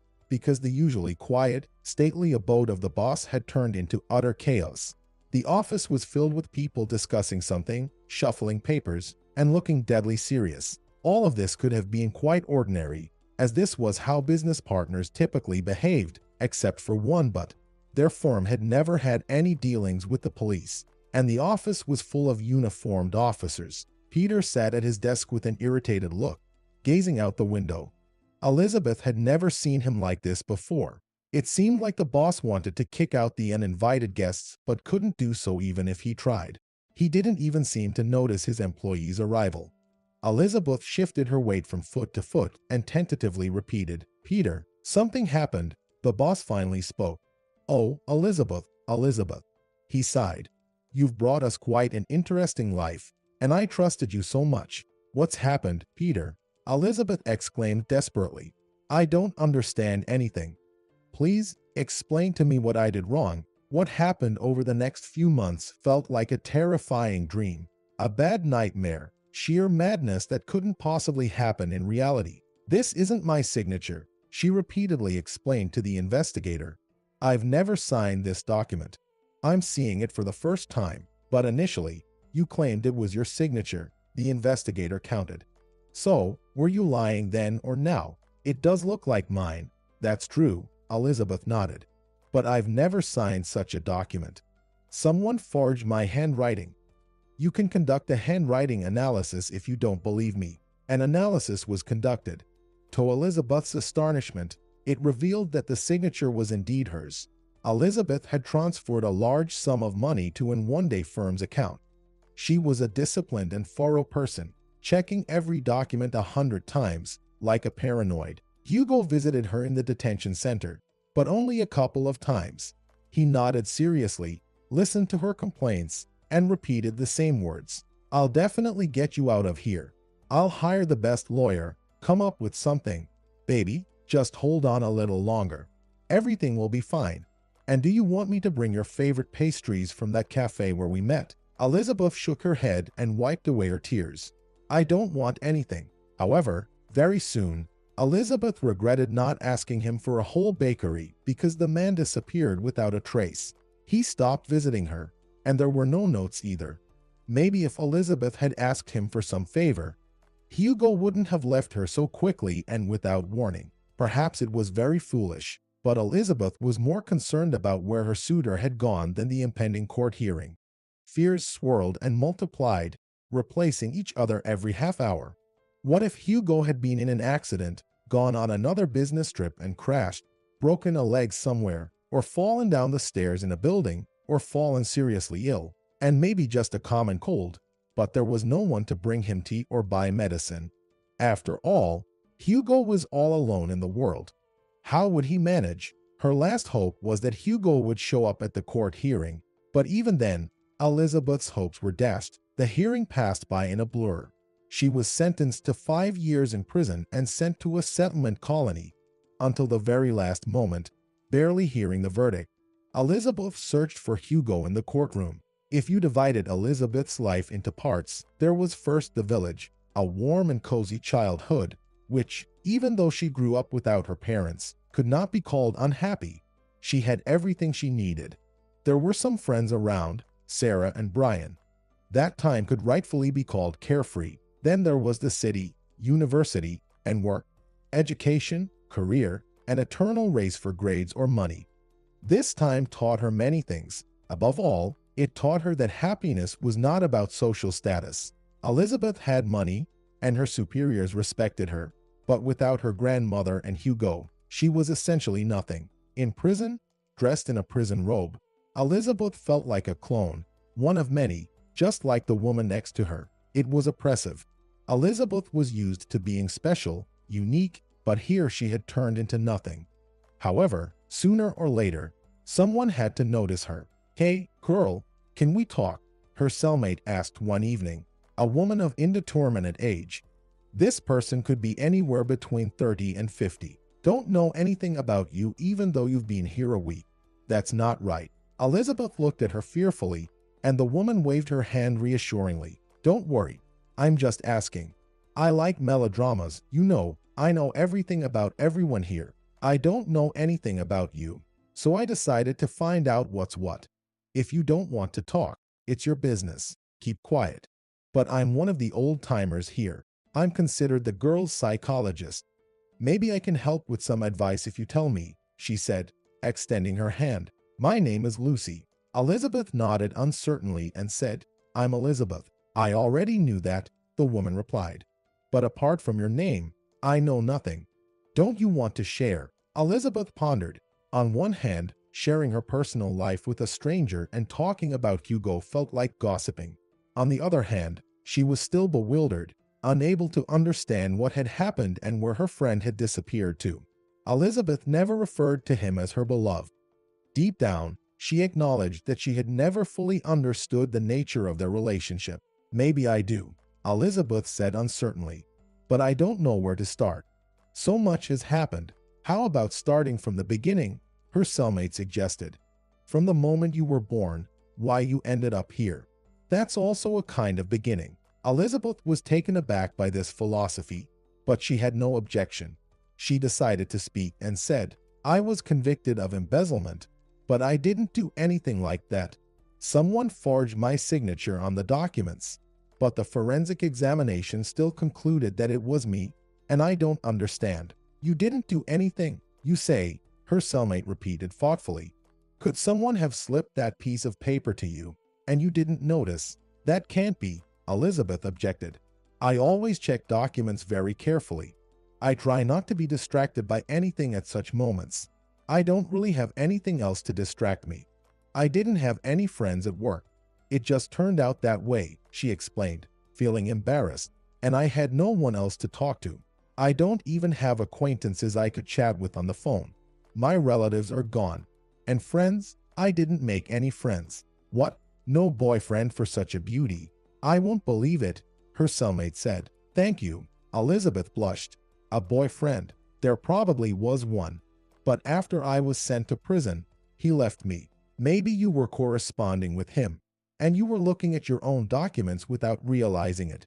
It happens, you know. What? At work. We didn't have time to chat. Only during lunch, Elizabeth said, then suddenly stopped herself. She remembered the day when Hugo, contrary to his usual behavior, came to their department and started flirting with her in front of everyone. He promised some surprise, then suddenly left on a business trip. She recalled that he had urgently asked her to sign some documents, and she, looking at him with the eyes of a love-struck fool, had complied with his request. Apparently, Lucy had read something on her face because she asked, Did you figure something out? I remembered, Elizabeth whispered, because it was very scary to put her suspicion into words. There was one incident when I got distracted from work precisely because of Hugo. He came to my office, asked me to sign something, and was smiling. What did you sign? Lucy asked. Elizabeth shrugged with a bewildered look. I can't even remember. Not a single word comes to mind, as if I were hypnotized. That's your answer. Your Hugo was a fraud. He got what he wanted and disappeared. He probably ran after you, Lucy remarked. It can't be. Elizabeth shook her head. Hugo isn't like that. He couldn't betray me. Isn't it betrayal that he's not visiting you? Lucy pointed out. Oh, Elizabeth, you're still young and naive. Maybe that's a good thing. You got off relatively easy. Got off easy? Elizabeth asked in astonishment. Going to prison is considered getting off easy. You can end up here in different ways, her new acquaintance sighed. Do you wonder why I'm here? I got involved with a scammer just like yours. He was leading me on behind my back with other women. I accidentally caught him with one and couldn't stand it. He was small and fragile, and I'm, well, quite the opposite. I got a little carried away. I hit him, and he fell. Did he die? Elizabeth asked in fear. She nodded grimly. And now I'm sitting here, paying for my sins and his. Together, she said sadly. So don't get too upset. It could have been worse. We'll get through this. Elizabeth unexpectedly burst into tears. There was something about this rather eerie woman that made her loneliness recede. Elizabeth found herself enveloping her new friend in warm, almost motherly embraces and gently stroking her head. Don't cry, dear, she kindly whispered into the newcomer's ear. Men, you know, they're not worth it. Somehow, The mutual sympathy that had developed between them on that first day had grown into a strong friendship. Lucy guided Elizabeth, explaining the rules of life in the colony and sometimes even shielding her from less friendly fellow inmates. Elizabeth felt that she could not repay her new friend in any way, except by being there with silent support when migraines tormented her or by sharing stories she had read on the internet or in textbooks. For Elizabeth, it was unthinkable that a person with her level of education, a former department head, would have to spend her days sewing gloves in the workshop. Her health wasn't in the best condition either. Hugo's betrayal had deeply shaken her, though she tried not to show it. She felt ashamed of her own weakness, but despite her efforts to hide it, Elizabeth couldn't sleep at night. She cried when no one could hear her, and then she began to notice strange symptoms. Her hands started to go numb. Sewing became increasingly difficult, and after a while, Elizabeth couldn't bear it anymore. She decided to seek help from the prison doctor. The doctor didn't take Elizabeth's complaints seriously. He delivered a lecture on nerve impulses and paresthesia, which left the worried Elizabeth more confused than enlightened. Then he concluded, it might be multiple sclerosis. Who knows? It's hard to say right away. We need further tests. Where can I get these tests? Elizabeth asked. The doctor shrugged indifferently. It's difficult right now. I'll see what can be done. I'll put you on the waiting list. However, Elizabeth could already see how this would end. Her place on that waiting list would be at the very bottom, and she knew it. Who would bother dealing with an ordinary inmate? Out in the free world, with money and freedom, she might have had a chance at some treatment. But here, she was utterly dispensable. The only help she received came in the form of Lucy's support. It'll work out somehow, Lucy mumbled, stroking Elizabeth's head. How much time do you have left to serve? 3 years, Elizabeth replied, choking back tears. It'll work out, Lucy repeated, although with less conviction than before. 3 years is a long time. Who knows what might happen during that time? Still, Elizabeth got lucky. She was released early, on parole, or something like that. At that moment, she didn't really care. At the age of 30, she felt old and broken, heading home to die. Lucy saw her off with concern. You better get busy out there. Go see a doctor right away. Then maybe visit a hair salon. Pull yourself together. You used to be a fighter, after all. Maybe I used to be a fighter out in the world, Elizabeth admitted with a sad smile.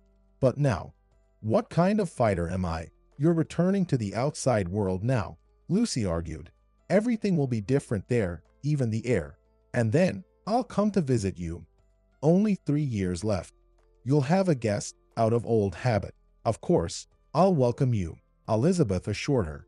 Any time of day or night. But to herself, she thought that she would find an old, empty, dilapidated house in the village. There would be no one left to welcome her. In much the same way, Elizabeth had expected to arrive here by herself, unwanted and abandoned. It was a complete surprise for her to discover that there was already a new resident in her childhood home. The old grandmother's belongings, preserved here since time immemorial, clean and untouched furniture, and the smell of food coming from the kitchen, possibly borscht, although it wasn't immediately obvious. And amidst it all, Brian. For a moment, Elizabeth assumed that, in addition to all her other misfortunes, she had gone mad. After all, normal people don't see ghosts. However, this apparition was not at all frightening. On the contrary, it had the same bewildered expression on its face as Elizabeth herself. Elizabeth, it uncertainly inquired. Brian. Elizabeth responded in tune with the apparition. What? Don't I look like him? The man asked. You look like him. I just didn't expect to see you here, mumbled the girl, then more decisively asked, What are you doing here? This is my house, if I'm not mistaken. Now that the initial shock had passed, Elizabeth began to notice various details that she had missed in the first moment of their meeting. The stubble on Brian's chin, the scent of soap emanating from him, the dirt smidging his hands. As much as Elizabeth understood nothing about the supernatural, she didn't understand it at all. Ghosts couldn't be like this. In her imagination, they were bodiless, colorless, and odorless. The apparition before her was somehow off. Too animate, perhaps almost human. But it couldn't be true. Brian, who had disappeared many years ago, was here in her house. How? Perhaps Elizabeth didn't phrase her question too politely as the ghost's face darkened. Your house, you say? He asked. I've been living here for several years, and I haven't seen you. Elizabeth couldn't find an immediate response. The reproach was valid. After her grandmother's death and everything that had happened afterward, she had completely forgotten about this place. I came here only because I had nowhere else to go. If no one lived here, then upon your return, you might have found ashes, Brian continued. Just like I did when I returned home. Did your house burn down? Elizabeth asked. It burned down, Brian said sadly. Now I'll never know who played with fire, whether it was his words or just fatigue. Elizabeth felt a slight queasiness. She managed to shuffle over to an old couch and sank into it, the springs creaking as she did so. It seemed that this sound had been buried deep in her memory, long forgotten, but now it returned with echoes of her grandmother's tales. Elizabeth closed her eyes and heard Brian's concerned voice. Are you all right? Do you need help? You can't help me anymore. The girl thought to herself but said aloud, I'm fine. Just wait a little while. I need to rest. Elizabeth kept her eyes closed, but she could sense Brian pacing nearby. Then he spoke again. I won't bother you for too long. Give me a couple of days. I'll find a place to stay and move out of here. Right now, there's just nowhere to put my things. Your sudden appearance caught me off guard. Elizabeth opened her eyes. Brian had a puzzled, disappointed look on his face, just like back in school when she suspected him of stealing. She felt awkward for unjustly offending him. Moreover, she only now realized that she was alone. There was no grandmother, no traitor Hugo, and if Brian left too, Elizabeth would have to howl in this house like a hungry wolf in winter. Just the thought of the loneliness that would engulf her made her suddenly anxious.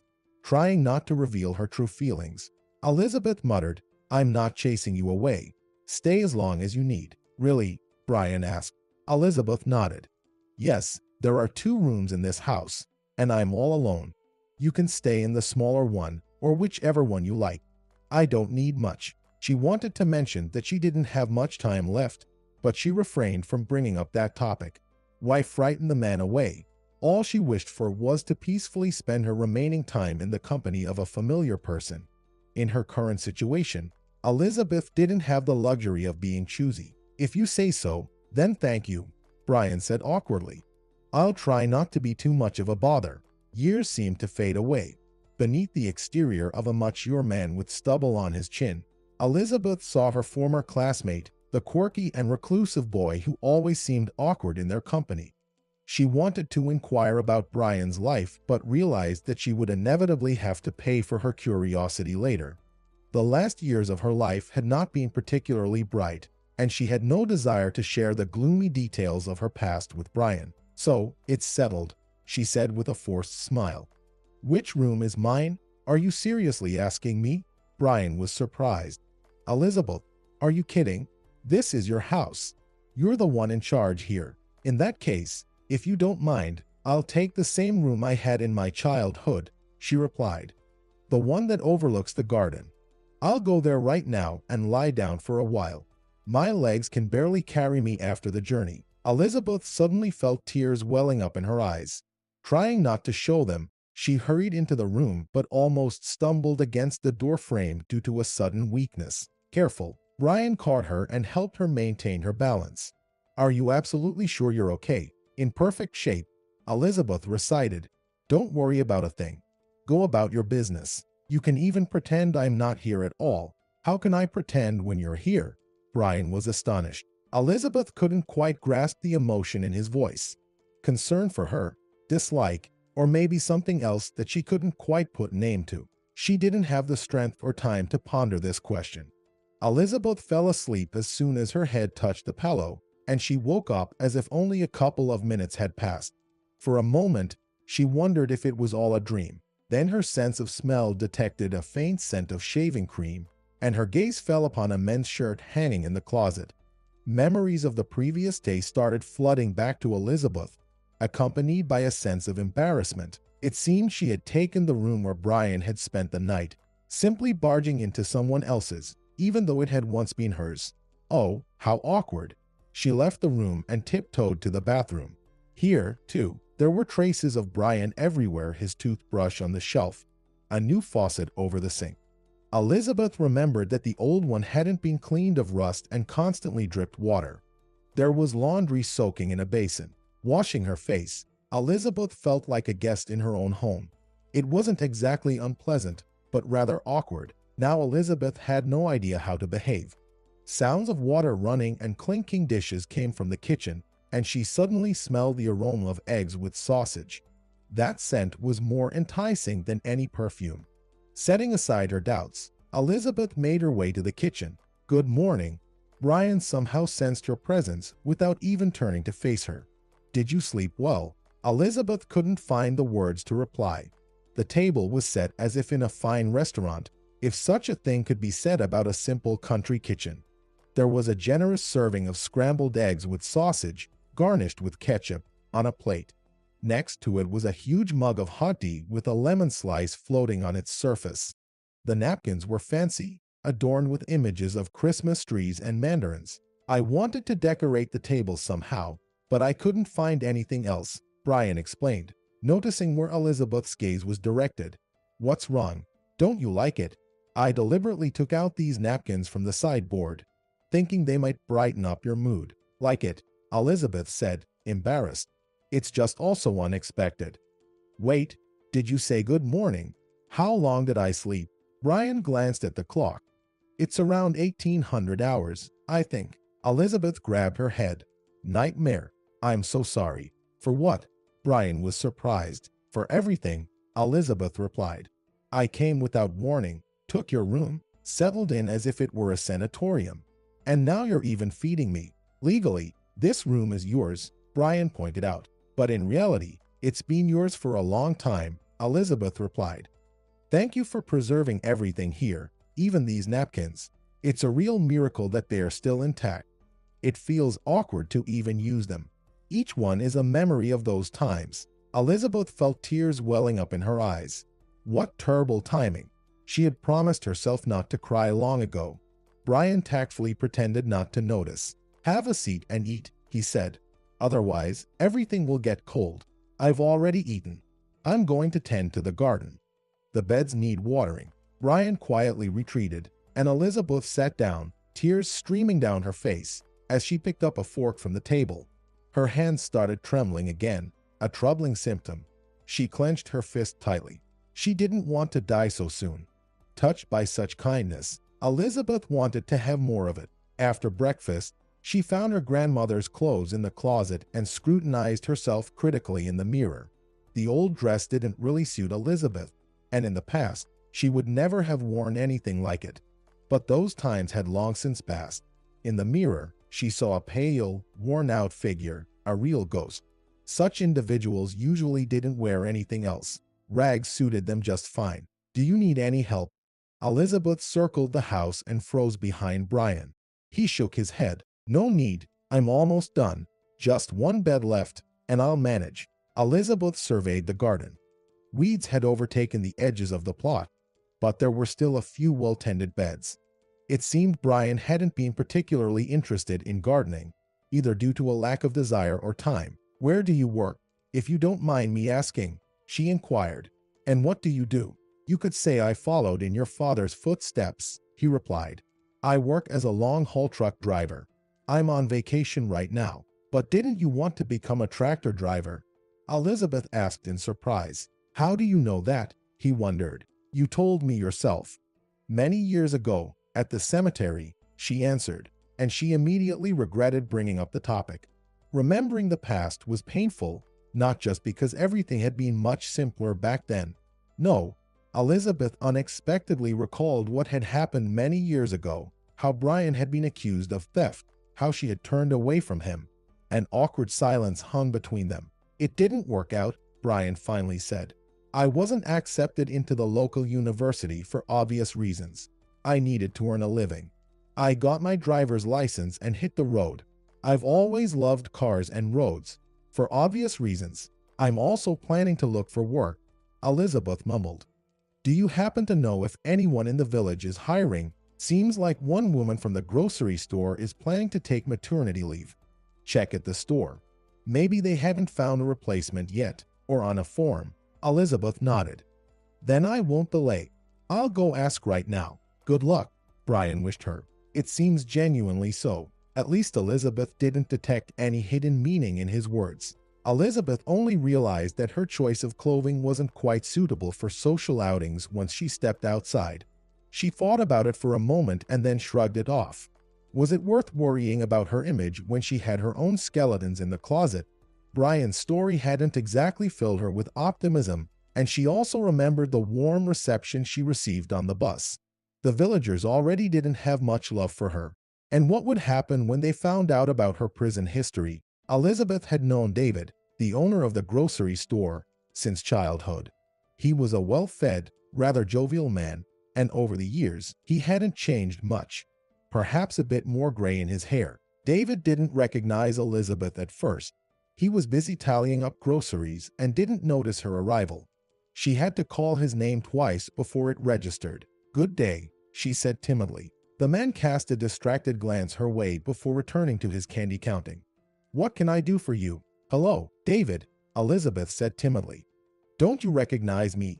I'm Elizabeth, in the same class as your daughter, Kate." It was unlikely that the store manager knew all his daughter's classmates, but her statement did catch his attention away from his calculations. "Elizabeth," David repeated, scrutinizing her from head to toe. "Natalie's granddaughter." Elizabeth nodded and immediately felt that the atmosphere in the store had subtly changed. The elderly woman working behind the counter, who had been sneakily watching her, now openly stared, and David's expression, after Elizabeth's admission, lacked the warmth it had initially held. "Granddaughter," the store manager slowly repeated, apparently recalling the rumors that had circulated about Elizabeth in the village. The stories about her leaving her grandmother alone in her old age. If only they knew the truth. "And what do you want, Elizabeth?" he asked, once again bending over a crate. "Why have you returned to our neck of the woods?" "I've returned to the village. I'll be living here now," Elizabeth replied with a trembling voice. "I wanted to see if you had any work for me." "Why is that?" David inquired. "What made you rush back to the countryside?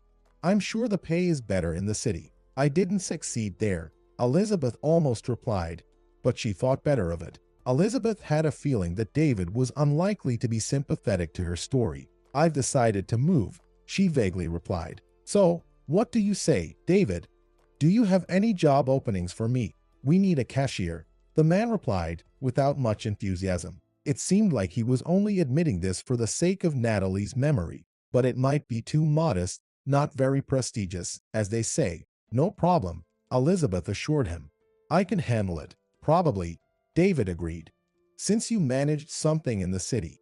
But what kind of experience do you have? I've only heard bits and pieces." "What field did you work in?" Elizabeth had feared this question.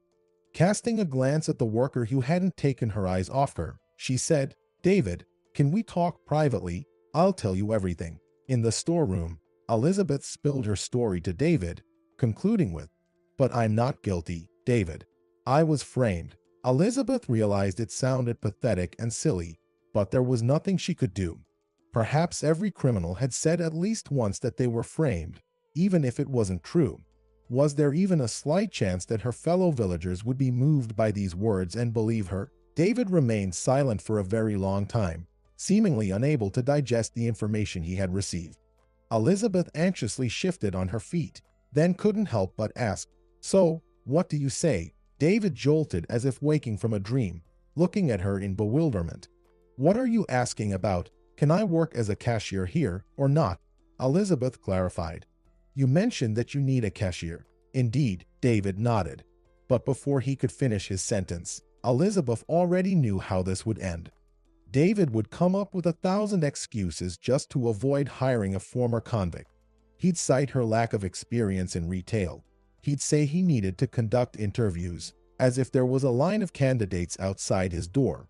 He'd simply state that he didn't want people with questionable pasts.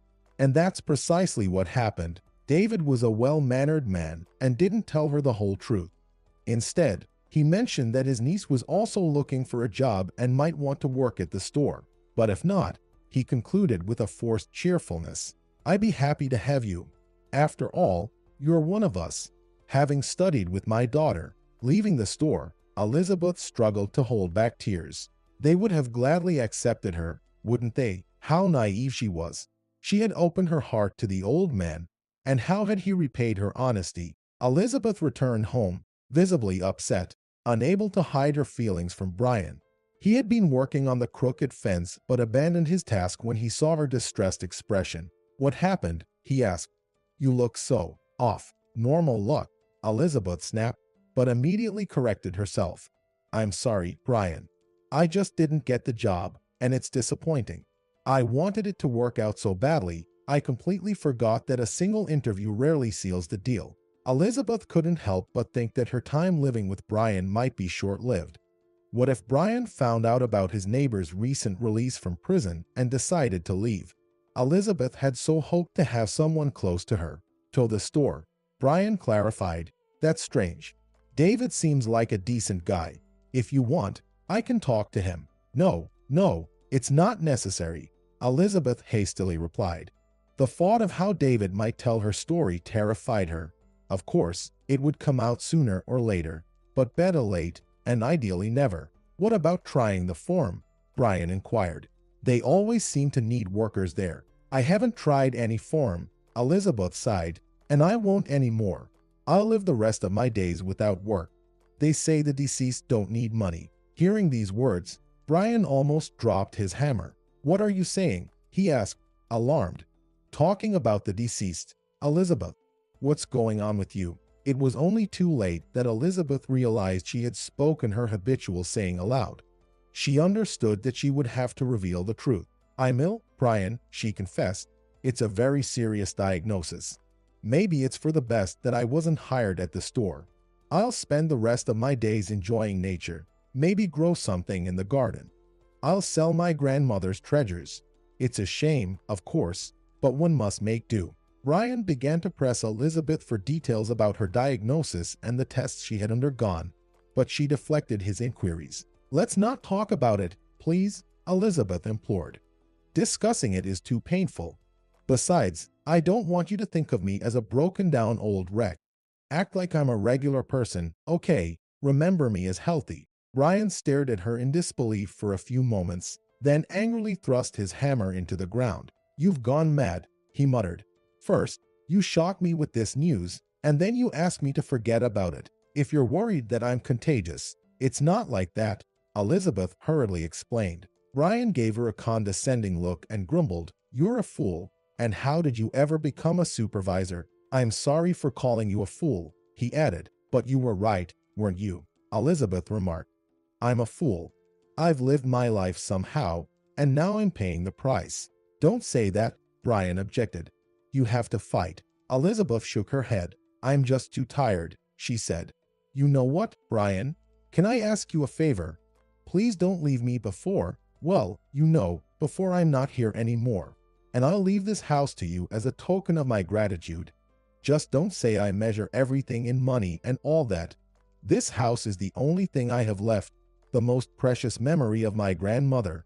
It means more to me than any wealth.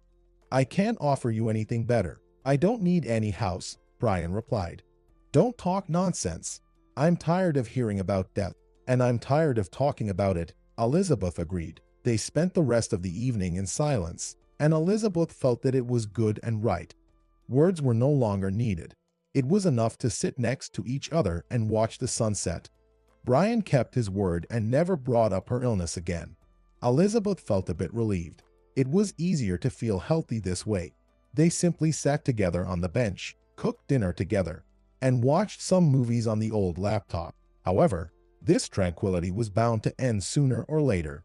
One day, Elizabeth ran into her former friend on the street. Since their last meeting, which had happened many years ago, Sarah had changed a lot and had gained weight. She was overly made up, which added a few extra years to her appearance. Her expression was rather unfriendly, to the point that Elizabeth was momentarily taken aback when she saw it. "Hello," Elizabeth said, somewhat flustered. "Sarah, and you're here? I heard you got married." "Living in the neighboring village," she continued. "I've already divorced," Sarah replied in an unfriendly tone. "Now I'm living with my parents." "But what are you doing in our village?" It's unclear. I seem to have a house here, Elizabeth pointed out. Elizabeth sincerely couldn't understand the aggression with which her former friend was looking at her. Yes, they hadn't communicated in recent years, but was that reason enough to lash out at her like this? A house, Sarah scoffed. You didn't mention Natalie while you were living in the city. Did the good life come to an end? Living in prison was tough, so you decided to settle here nicely. With a sinking heart, Elizabeth realized that her fears had come true. The shameful secret was known to everyone, and hiding from prying eyes and gossip was impossible. And what if Brian knew everything too? She was afraid even to think about it. I won't allow you to steal my man, Sarah said sternly. Elizabeth stared at her in bewilderment and asked, What other man? Brian, he's mine, you understand, mine. And I won't let some ex-convict take him away. Brian is yours, Elizabeth murmured. But you didn't even like him in school. You thought he was a bore. It's none of your business who I liked and who I didn't, Sarah retorted sternly. That was a long time ago, and it's not true. Remember my words. If you even try to take Brian away, you'll regret it. Casting a scornful glance at her former friend, Sarah snorted and walked away. Elizabeth, completely bewildered, headed home. Just in time, Brian cheerfully greeted her. Dinner will be ready soon. Please, have a seat. She brushed aside those words and asked, Why didn't you say anything about Sarah? Brian looked at her in surprise. What's wrong with her? Why should I have talked about her? Don't pretend, she pleaded, almost in tears. I just met her on the street. Sarah assured me that you two were practically a couple, accused me of all sorts of things. Why didn't you warn me beforehand? Then, at least, I wouldn't have looked like a fool talking to her. Brian shrugged. There's nothing between me and Sarah. Maybe she made something up. I don't know. I've met her in the village more than once, and she's been dropping hints, inviting me to dance or just to visit, but there was nothing between us, I swear. I still remember how she used to laugh at me in school. You don't forget something like that, believe me. Elizabeth blushed and mumbled. I didn't treat you too well back then either. I'm sorry. Apologies accepted, Brian nodded. And I'll talk to Sarah. You can be sure of that. During dinner, Elizabeth barely touched her food and stared out the window. Her mood couldn't have been worse. Get up, Brian ordered, nodding toward the door. Let's take a walk to the river since you don't want to eat. To the river now? Elizabeth asked in surprise. It wasn't very late, only 7 o'clock, but they usually went to the river during the day. Evenings tended to be cool. I feel like swimming, Brian explained. And you can sit by the bank if you don't want to swim. The view there is even better than here. It might help you relax a bit. Elizabeth shrugged and agreed. A change of scenery would do her good. Nasty words from Sarah kept playing in her mind.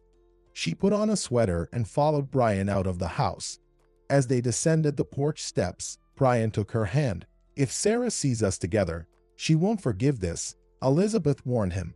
Neither of us. What difference does it make? Brian said thoughtfully. Is it really worth spending your whole life worrying about what others think of you? Elizabeth didn't respond to that. Truth be told, she had always lived her life with an eye on others' opinions, afraid of hostile whispers behind her back. Brian led her not to the usual beach, but to a different spot.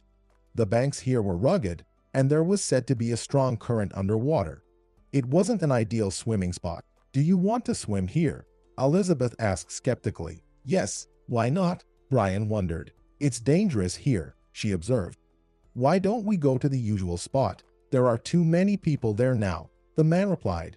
I don't feel like bumping into anyone for some reason. Maybe because I'm with you, Elizabeth thought. I shouldn't have told Brian about Sarah. Now, he's simply ashamed to be seen with me. Everyone will think I have some designs on him. Well, let them. If Brian thinks so, then he's just like everyone else. She approached the river with the worst mood she had ever felt. For the first time, the beauty of nature did not bring joy to Elizabeth.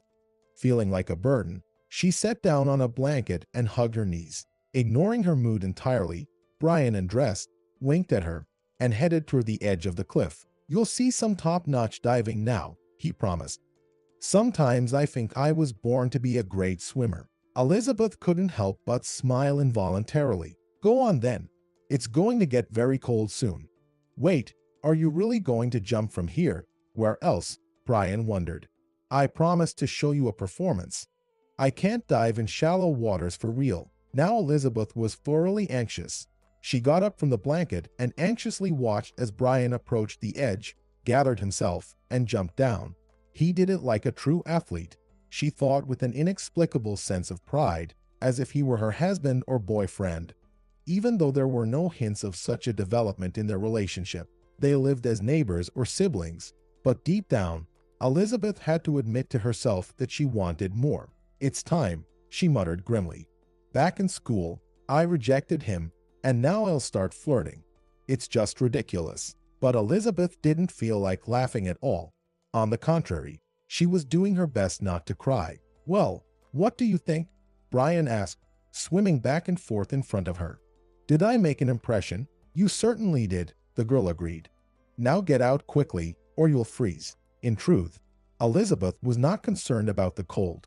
She suddenly remembered that Brian's father, Matthew, had drowned in the river a long time ago. Moreover, there were rumors in the village that a child had died in these very waters last summer. Elizabeth didn't want Brian to join that tragic list. Anyone else, but not him. Wait, I haven't shown you everything yet, Brian objected. I'll swim to the other side and bring you some flowers. They say some special ones grow there. I can't recall the name off the top of my head. I don't need any flowers, Elizabeth said in desperation. Just come back. A real panic overwhelmed the girl as darkness rapidly fell and a thick fog descended. Brian, ignoring her cries, kept drifting further away. Brian moved swiftly and skillfully, like an athlete. But then something changed. He awkwardly waved his arms, and suddenly his head disappeared underwater. He reappeared on the surface but didn't swim any further. Something strange was happening. What's happening to you? Elizabeth cried out in fear. My leg cramped up. Just wait, I'll be fine, Brian replied. However, this fine was not happening at all. Brian was thrashing in the water, unable to move backward or forward, as if something was holding him in place. Then his head went under the water again. Brian, Elizabeth whispered with parched lips, and did something she wouldn't dare do even in better times, let alone in her current state. Without a second thought, Elizabeth jumped from the cliff. She rushed to his aid with all her strength, swimming even faster than she did back in school, or at least that's how it felt to her. The water was quite chilly due to the underwater springs in this area, but Elizabeth clenched her teeth and paid no attention. She had only one thought in her head: to get there in time, not to be late, as she had been with her grandmother and father. They both had died because Elizabeth wasn't there. She didn't have a clear plan for what she would do once she reached Brian. He was taller and about 20 kilograms heavier, but that didn't worry Elizabeth too much. She was confident she could handle it, that she would save Brian from harm at all costs. The spot where he disappeared under the water was getting closer. When she was just a couple of meters away, maybe less, the man suddenly popped out of the water and exclaimed in the tone of a movie villain, "You're caught." Elizabeth recoiled from him and swallowed water. Then, in astonishment, she asked, "What are you doing?" "I'm playing hide and seek," Brian replied. "Doesn't it look like that?" He swam around Elizabeth without any intention of actually drowning. Elizabeth began to understand. "You tricked me," she asked indignantly, shoving Brian in the shoulder. "Pretended to be drowning. You fool. Is that something to joke about? I didn't trick you. It was more like an investigative experiment, you know. I wanted to see if you really are as weak and sick as you claim. Now I see that you're not. Any gym teacher would give you an A for that swim. You almost set a speed record, I'm telling you." The phrase investigative experiment stung Elizabeth like fire. She had heard expressions like that too often in recent years. Then she grasped the meaning of his words and felt even more offended. "So, you thought I was faking it?" she asked. "Pretending in front of you so you would carry me on your shoulders." "You're not pretending, just mistaken," Brian replied. "Since you came back, you haven't even seen a doctor once. And where you used to live? What kind of medical care was there? Really, I bet no one cared about your health there." Elizabeth shuddered. He knew everything. Brian definitely knew about her past, but only revealed it now. Not wanting to look Brian in the eyes anymore, She swam towards the shore, almost faster than before. Brian easily caught up with her and swam alongside. "If you were really in danger of drowning, I would have saved you." "No doubt about it," he said. Elizabeth remained silent. "Forgive me," Brian said with a repentant tone. "I won't do that again, I promise." The girl didn't say a word. Once they reached the shore, Elizabeth tried to wring out her pants, which had unpleasantly clung to her legs.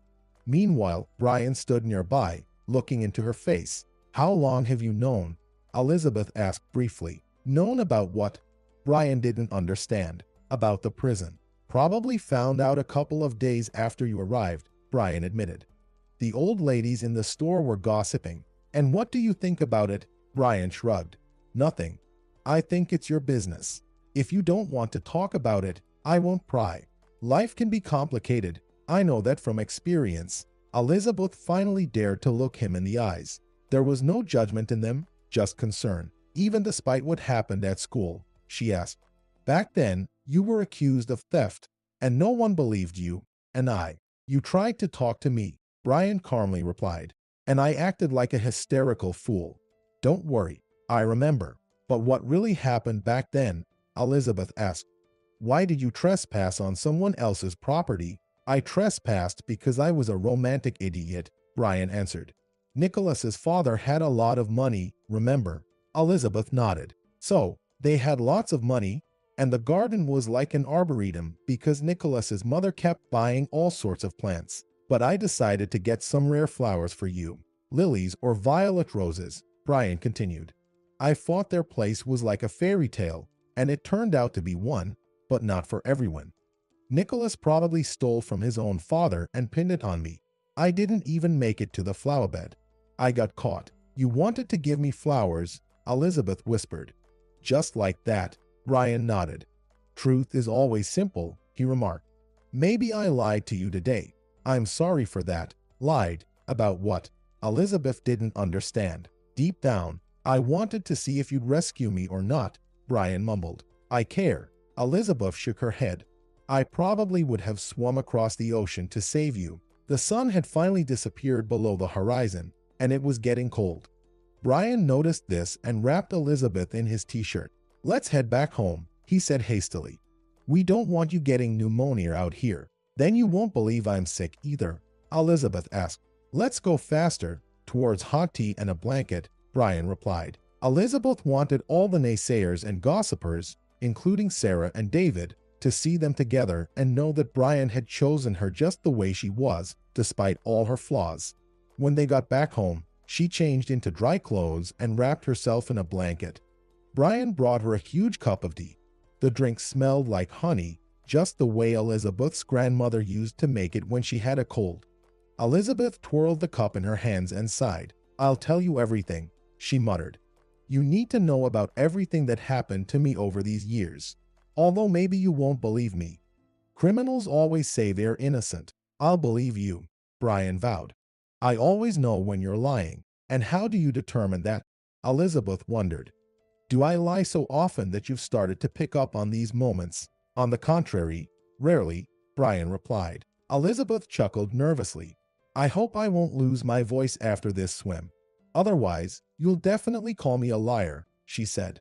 "Well, okay, listen." She told him everything about her career ambitions and the signature she had naively placed without thinking. Brian listened to her story very attentively. He didn't interrupt Elizabeth once. He just grew increasingly serious. And when the story was over, he asked, "What about him now?" "Who?" Elizabeth didn't understand. "This Hugo of yours," Brian said. It was evident that the name of her rival was difficult for him to say. It seemed Brian wanted to replace it with something else, but innate politeness prevented him. "I don't know," Elizabeth replied. "And I don't want to know. Hugo was never mine. He only lied and twisted things to transfer money to his own account. Lucy advised me to forget about him and not ruin my life seeking revenge." "Maybe she's right." "Who is she?" Brian asked. "Lucy, my friend from prison," Elizabeth explained. "By the way, she also promised to come here once she's released and join us." Contrary to Elizabeth's concerns, Brian didn't object to having such guests. It seemed like he had something else on his mind. But nobody told me about this, he said thoughtfully. What do you mean? Elizabeth asked, feeling cautious. Brian, do you want to get back at Hugo? Don't you dare even think about it. Do you hear me? She raised her voice. Brian raised his hands in surrender. All right, he said. However, Elizabeth didn't believe him. Like Brian, she had an inner sense that could detect lies. When Nick promised something, he didn't look her in the eyes, so she had to watch him closely. But time went by, and nothing terrible happened. On the contrary, the changes in Elizabeth's life were overwhelmingly positive. At Brian's insistence, she finally visited a doctor who confirmed after some tests that she was practically healthy. You, Elizabeth, have a common neurosis, he said. It won't kill you. Elizabeth blushed, and the doctor continued. Don't worry, you're not the only one. You wouldn't believe how many patients come to me thinking they have a heart attack or a stroke, and it turns out they just need some tranquilizers and therapy. Don't fret. Afterward, Elizabeth found a remote job. She thanked her lucky stars that she hadn't been hired at the store back then. Standing at the cash register all day without seeing Brian was beyond her capacity. The only thing that spoiled her mood were Brian's trips. His vacation had ended, and he was back on the road in his truck. It happened much more often than Elizabeth would have liked. One could say that he was absent more than he was present. Why are you sad? He comforted her before yet another departure. You should be happy that I won't be in your way. And you're crying. You're not in my way, Elizabeth mumbled. Really? You kicked me out of the room so I wouldn't see the wedding dress you were choosing? Brian asked. All this talk about how the groom shouldn't see the outfit before the wedding and such. You'll figure out how to get out of it. Elizabeth smiled. Lucy also finally got out of prison and, as promised, came to visit Elizabeth. She stayed in her house for some time. The wedding preparations were in full swing. Elizabeth spent her free time browsing bridal websites, selecting dresses, table settings, and bouquets. But then she would shake her head and exit the internet. Why do I need all this? She pondered. Here in the village, I have no friends except you, Lucy, and no relatives. Lucy couldn't grasp these concerns. So what? She asked. We'll celebrate with a small but lively company. Make everyone jealous. I'll be your bridesmaid. Secretly, your fiancé promised to introduce me to one of his friends. Maybe life will finally smile at me. I'll become a model wife, a trucker's wife.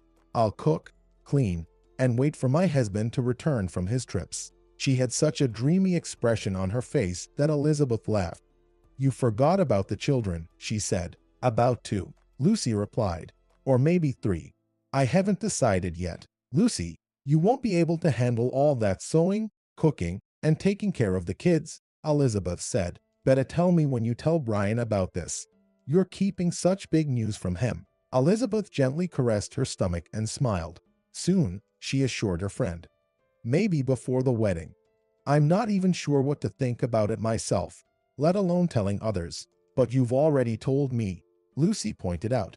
Oh, Lucy, it's different, Elizabeth mumbled. But you're right. I'll tell him. Just need to gather the courage. However, a week before the wedding, an unforeseen event occurred. Brian was supposed to return from his trip at noon, but he was delayed. It might have seemed like a routine delay due to traffic on the highway, but Elizabeth was beside herself with worry. What if something happened to him? She asked, her voice trembling. There's so much traffic and accidents on the roads. Call and check, Lucy replied calmly. I tried, but his phone is out of the network coverage area. Brian returned only in the evening when Elizabeth had already consumed all the tranquilizers in the house and didn't know who else to call. When she saw Brian walking up the path to the house, she almost fell off the porch and rushed into his arms. Where were you? She shouted, a mix of anger and relief in her voice. Why didn't you answer my calls? I imagined all sorts of things. And you? Elizabeth burst into tears, and the man remorsefully patted her on the shoulder. I'm sorry, my phone battery died, he said. I know you have a vivid imagination. It's just that I had to find someone, and that's why I got delayed. I didn't think it would take this long. What do you mean, find someone? Elizabeth asked. Hugo, Brian confessed and, anticipating her questions, added, I know, you asked me not to contact him, but I couldn't resist. I couldn't get that story out of my head. You suffered and agonized while he lived carefree. And what did you find? Elizabeth asked, her voice filled with fear. I found him, Brian replied. But he's no longer in this world. He paid for what he did. Oh my God, what have you done to him?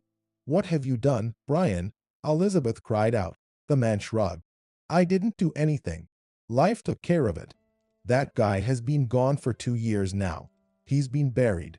He met his end somewhere on the highway in his brand new Jeep, probably bought with your money. Elizabeth remained silent for a while, shocked, and then whispered, I don't even want to hear about it. Why do I feel like I'm responsible for his death? Is it because of that signature I put on the documents? He's to blame himself, Brian replied. Now we know for sure that this chapter is closed. You have to forget about it and start fresh. Pretend like all those years never happened. Will you get me a bouquet of rare flowers then? Elizabeth smiled. Like back in childhood.